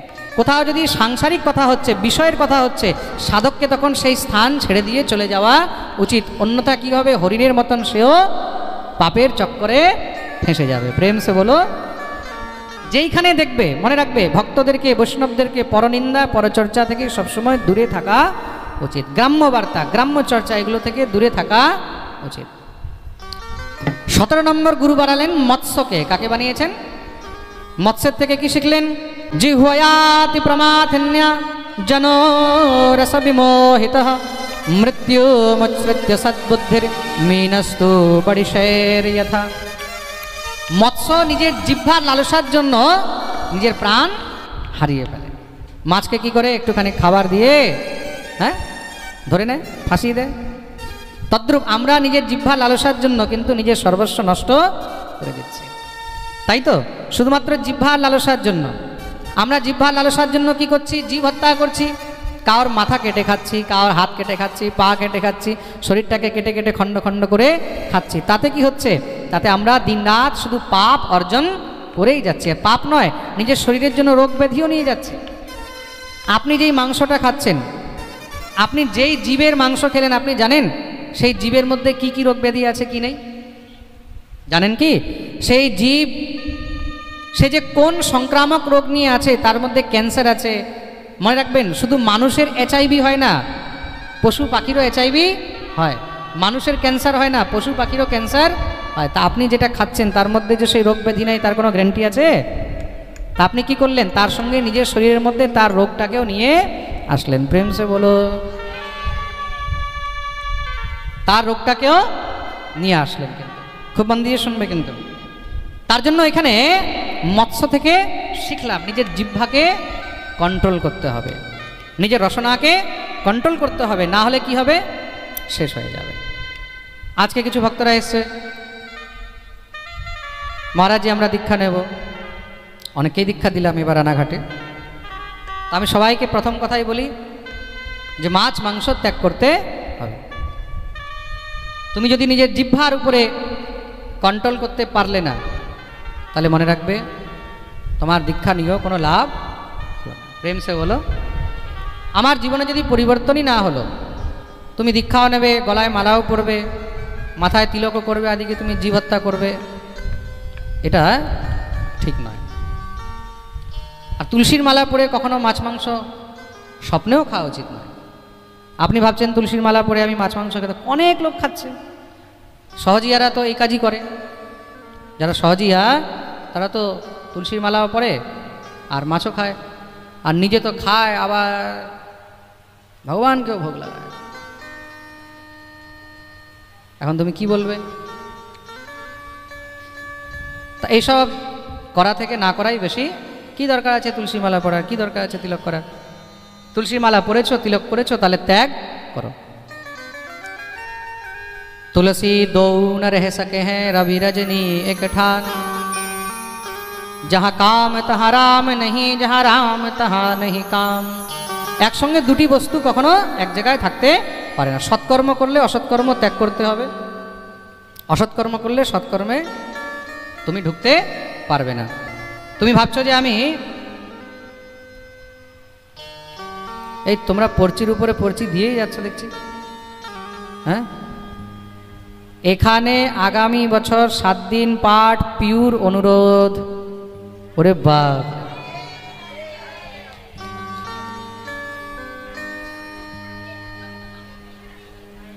তাহলে কি এখানে আবার 7 দিন পাঠ হবে নাকি আগামী বছর? আচ্ছা, আগামী বছর কে কে চায় আবার এখানে? আরে বাপরে। তা দেখো, আগামী বছর এই ঘরের মধ্যে করলে তো আর আমি করতে পারবো না। এবার পরিস্থিতি দেখে আমিও তো কষ্ট পাচ্ছি না। এই যে আমাদের সব ভক্তরা দাঁড়িয়ে আছে, এই বৃদ্ধ মারা, বৃদ্ধ আমাদের সব ভক্তরা, আর কন্টিনিউ এই 3 ঘন্টা ধরে দাঁড়িয়ে আছে, বহুত কষ্টকর। করলে কিন্তু তোমাকে বড় মাঠে করতে হবে। বড় মাঠে করলে কেন? কত ভক্ত আমি শুনেছি কালকে ফিরে চলে গেছে, জায়গায় পাইনি। আমি পাঠের মধ্যে বারবার বলি যে আমি শিষ্যবাড়ি ভক্তবাড়ি যেতেও ভয় পাই, কারণ আমি জানি আমি যাওয়া মানে সেখানে মহারাজ যে শুনবে, চারদিক থেকে সবাই দৌড়ে আসবেই আসবে। তার কারণ রয়েছে, কারণ রয়েছে। ভক্তরা আমাকে অনেক আশীর্বাদ করে, আপনারা সবাই আমাকে 2 হাত তুলে আশীর্বাদ করার জন্যই তো এসেছেন। হ্যাঁ, যেই আসে সবাই একটি কথা বলে, মহারাজ আপনি সুস্থ থাকুন, আপনি বিপদ মুক্ত থাকুন, আপনি ভালো থাকলে আমরা সবাই ভালো থাকব। আপনার মুখে পাঠ না শুনলে মনে হয় বোধহয় আমাদের কত কিছু হারিয়ে ফেলেছে। হ্যাঁ, তা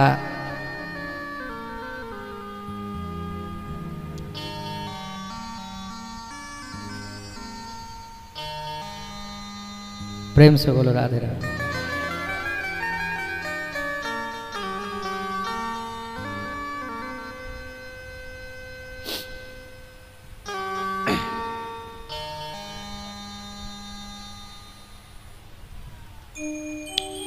निताय गौर हरि।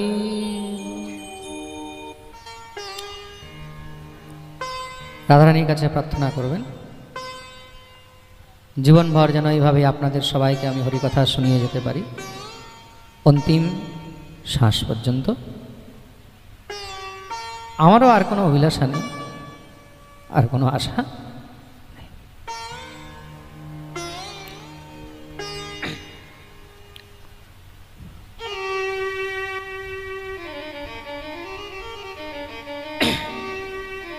এই প্রকার মৎস্যকে গুরু বানালেন, তারপরে পিঙ্গলা বেশ্যাকে গুরু বানিয়েছেন।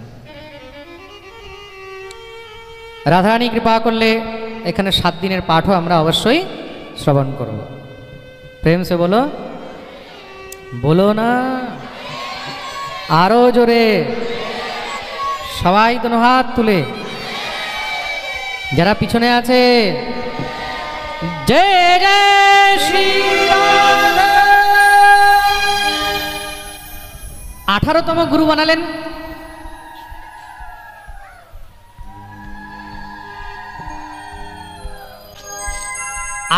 গুরু বানালেন পিঙ্গলা নামক বেশ্যাকে। কাকে গুরু বানিয়েছেন? পিঙ্গলা নামক বেশ্যাকে। পিঙ্গলা নাম বেশ্যাসীদ বিদেহ নগরে পুরা, তস্যামে শিক্ষিতম কিঞ্চিন নিবোধ নৃপনন্দন। পিঙ্গলা বেশ্যার কাছে কি শিখলেন? একবার এই অবধূত দত্তাত্রেয় মুনি ঘুরতে ঘুরতে বিদেহনগরে গিয়ে উপস্থিত। সেখানে পিঙ্গলা বেশ্যার বাড়ির সামনে তিনি এক গাছের নিচে পড়ে আছেন। দেখছেন সেই বেশ্যা সেজে গুজে একদম মহারাজ রেডি হয়ে বসে আছে। কেন? অর্থবান ধনী পুরুষরা যাবে আর তারা এখান থেকে যাওয়ার সময় আমার রূপ সৌন্দর্য দেখে আমাকে অর্থ দিয়ে সন্তুষ্ট করবে আর আমার দেহের সুখ উপভোগ করবে। কিন্তু সেদিন পাশেই কোথাও সৎসঙ্গ চলছিল, পাশেই কোথায় হরিকথা চলছিল, ভগবত কথা চলছিল। রাস্তা দিয়ে ভিড় যাচ্ছে, তা যত লোক দেখছে বেশ্যার তো দেখে ততই মন আরও ভালো লাগছে। আজকে এত লোক, তাহলে তো আজকে আমার ভালো ইনকাম হবে। বাড়ির সামনে দিয়ে লোক যাচ্ছে, কেউ না কেউ তো আসবে, কেউ না কেউ তো আসবে, কেউ না কেউ আসবে। দেখতে দেখতে মহারাজ সন্ধ্যা পেরিয়ে গেল, রাত পেরিয়ে যাচ্ছে। সে তো চঞ্চল হয়ে গেছে, চঞ্চল হয়ে একবার ঘরে যায়, একবার বাইরে বেরোয়, মন একদম উদ্বিগ্ন হয়ে গেছে। কাউকে জিজ্ঞাসা করলো তোমরা কোথায় যাচ্ছ? আরে তুমি জানো না এখানে পাশে একজন অনেক বড় ভক্ত এসেছেন, সাধু এসেছেন, বৈষ্ণব এসেছেন, হরিকথায় চলছে, আমরা সেখানে যাচ্ছি। ও হো। পিঙ্গলা বিদেহ নগরের সবথেকে সুন্দরী নগরবধূ বেশ্যা, যাকে দেখে তার যৌবন উপভোগ করার জন্য কত ধনী পুরুষ নিজের অর্থ সম্পত্তি পর্যন্ত তাকে দিয়ে দিয়েছে, সেই পিঙ্গলা আজকে কি দেখছে? আজকে তার রূপ সৌন্দর্য দেখেও সবাই না দেখে চলে যাচ্ছে। কিসের জন্য? সৎসঙ্গের জন্য। তার মানে এই হরিকথা, এই সৎসঙ্গের এত মহিমা, এই গোবিন্দ কথার এত মহিমা, যেখানে আমাকে পর্যন্ত ভুলে গিয়ে সবাই একদম তাকাচ্ছেই না, পাগলের মতন ছুটে বেড়াচ্ছে। আজকে এই যেখানে পাঠ হচ্ছে, তা পাঠ শুরু হয়েছে কখন? 6টা 6:30 থেকে। আমি শুনছি দুপুরবেলা 2টো থেকে মানুষ এখানে এসে বসে আছে, তাই তো? এই যে প্রীতি, এই যে লালসা, এই যে হরিকথার জন্য, এই লালসা অন্য কিনের জন্য তো হয় না। হয় কি? সিনেমা দেখার জন্য 2টো থেকে কেউ বসে থাকবে? বিকেলে 6টার সময় শো, 2টো থেকে 4 ঘন্টা আগে থেকে কেউ বসে থাকবে? কোনো নেতা, কোনো মন্ত্রী আসলে বসে থাকবে? কিন্তু আজ কার জন্য বসে আছে? হ্যাঁ, ভাগবতের জন্য, হরিকথার জন্য। পিঙ্গলার বৈরাগ্য হয়ে গেল। দেখুন, সংসার থেকে বৈরাগ্য কখন হয়? একমাত্র যখন কৃষ্ণ চরণে অনুরাগ হয়, একমাত্র যখন কৃষ্ণ চরণে অনুরাগ হয়, তখন সেই পিঙ্গলা নিজেই বলছেন, আশাহি পরম দুঃখম নৈরাশ্যম পরমম সুখম যথা সঞ্চিদ্য কান্তাশাম সুখম সুস্বাপ পিঙ্গলা। আশাহি পরমম দুঃখম, জগতের আশাই হলো দুঃখের মেন কারণ। আর নৈরাশ্যম পরমম সুখম, তার জন্য জগতের কখনো আশাই করতে নেই। কেউ আমার কাছে আসবে, কেউ আমার জন্য করবে, কেউ আমার দিকে তাকাবে, এই আশাই কখনো করতে নেই। আর যখন পিঙ্গলা আশা ত্যাগ করে দিয়েছে, সব ছেড়ে দিয়েছে, আজ থেকে রূপ এই শৃঙ্গার সব তিলাঞ্জলি দিয়ে দিলাম। আজ থেকে যদি আমি সাজবো তাহলে আমার গোবিন্দের জন্য সাজবো, আজ থেকে যদি প্রতীক্ষা করব আমার গোবিন্দের জন্য প্রতীক্ষা করব। এই সময় মানুষের জন্য নষ্ট করব না, এই সময় আমি বসে বসে হরিনাম করব। সুখম সস্বাপ পিঙ্গলা, পিঙ্গলার জীবন ধন্য হয়ে গেল, সুখে শান্তিতে ঘুমাতে পারলো, আর ভজন করে সেও পরম ভক্ত হয়ে গেল। তো পিঙ্গলা বেশ্যার কাছে শিখেছে সংসারের কারোর প্রতি কখনো আশা করিবে না। আমরা কি করছি? আশায় মরে যাচ্ছি। হ্যাঁ, ছেলেকে বড় করেছি, ছেলে আমাকে খাওয়াবে না, ছেলে আমাকে দেখবে না, এই আশাও করে লাভ নেই। তোমার কপালে থাকলে তোমাকে খাওয়াবে, দেখবে, না থাকলে দেখবে না। আশা করবে না, কখনো কোনো জিনিসের আশা করবে না। আমি মন্দির বানাচ্ছি, বৃদ্ধাশ্রম বানাচ্ছি, আমাকে ঘরে কত কথা শুনতে হয়েছে, আমাকে কতবার আমার ঘরেই টিটকারি মারা হয়েছে। আমাদের জন্য কি করছে? মন্দির বানাচ্ছে, বৃদ্ধাশ্রম বানাচ্ছে। হ্যাঁ, আমি চুপচাপ শুনে নিই, কেন কি আমি জানি আমি কি করছি।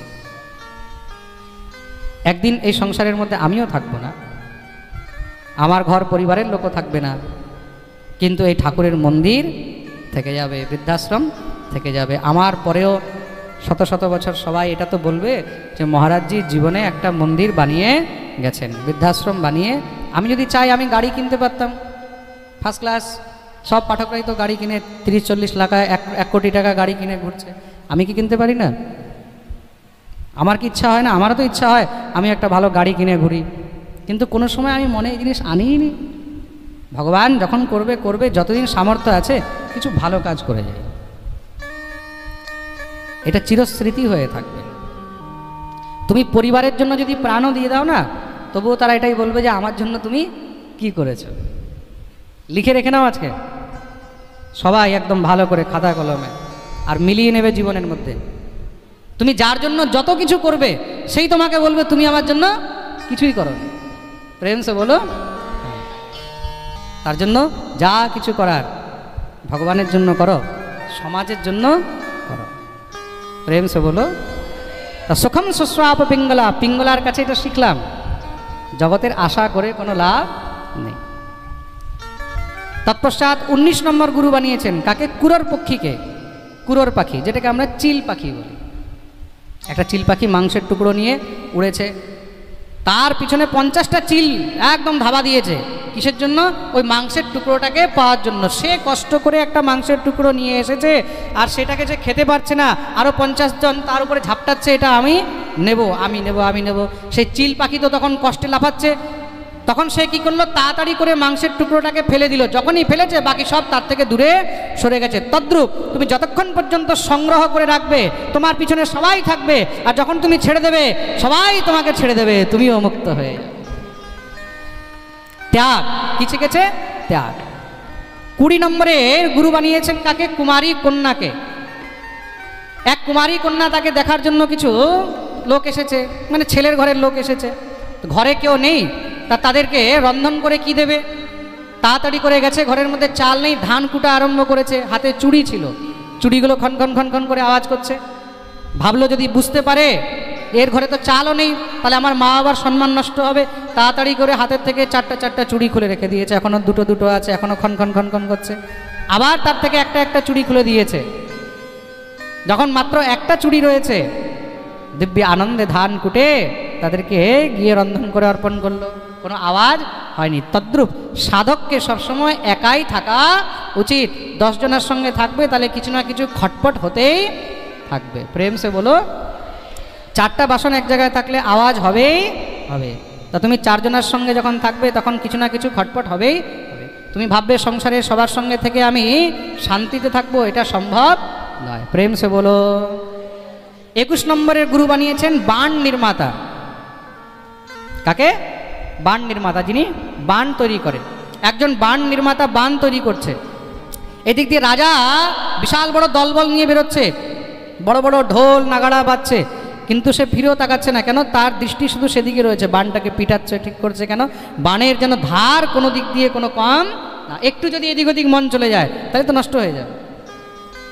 তার কাছে কি শিখলেন? একাগ্রতা। কি শিখলেন? মনে রাখবে, জীবনে যতই সমস্যা আসুক নিজের একাগ্রতা কখনো নষ্ট হতে দেবে না। একাগ্রতা যদি তোমার ঠিক থাকে, তুমি নিজের উপলক্ষ বাঞ্ছিত সেই জায়গায় অবশ্যই পৌঁছাবে। প্রেম সে বলো। 22 নম্বর গুরু বানালেন সর্পকে, সাপ। সাপ কখনো নিজের ঘর বানায় না, বানায় কি? সাপ কি করে? যেখানে গর্ত পেল সেখানে গিয়ে ঢুকে বসে যায়। তদ্রূপ সাধককে কখনো নিজের জন্য বেশি কিছু বানানো উচিত নয়, যেখানে জায়গা পেল সেখানেই ঢুকে গেল। প্রেম সে বলো। 23 নম্বর গুরু বানিয়েছেন মাকড়সাকে। মাকড়সার কাছে কি শিখেছেন? মাকড়সা নিজে থেকেই জাল তৈরি করে, বাইরে থেকে কোথার থেকে আনে না। পাখি কি করে? এখান থেকে একটা ঘাস আনলো, ওখান থেকে এই আনলো, ঘর বানালো। মানুষ কি করে? ইট আনলো, পাথর আনলো, মাটি আনলো, ঘর বানালো। মাকড়সা কি করে? নিজের ভিতর থেকে জাল বের করে জাল বানায়, শিকার করে, মন ভরে গেল, জালটাকে আবার গিলে নেয়। তদ্রূপ নিজে মাকড়সার মতন হতে শিখবে, তার প্রয়োজন জীবনে যেন না হয়। নিজে দরকার হলো নিজে সব বিস্তার করলে, আর যখনই মহারাজ ইচ্ছা হলো সব গুটিয়ে আবার ঝোলা গুছিয়ে বেরিয়ে গেলে। প্রেম সে বলো। আর 24 নম্বর গুরু বানিয়েছেন ভৃঙ্গিকে। কাকে বানিয়েছেন? ভৃঙ্গি। ওই যে ভৃঙ্গি পোকা আমি পাঠের আগে বলেছিলাম, একটা কোনো পোকাকে নিয়ে ওই যে মাটির ঘর বানায় দেয়ালের মধ্যে, দেখবে ওটার মধ্যে ঢুকিয়ে দেয় আর নিজে বাইরে বসে থাকে। ওই ভৃঙ্গির ভয়ে ভিতরের যে পোকা সেটাও ভৃঙ্গি হয়ে যায়।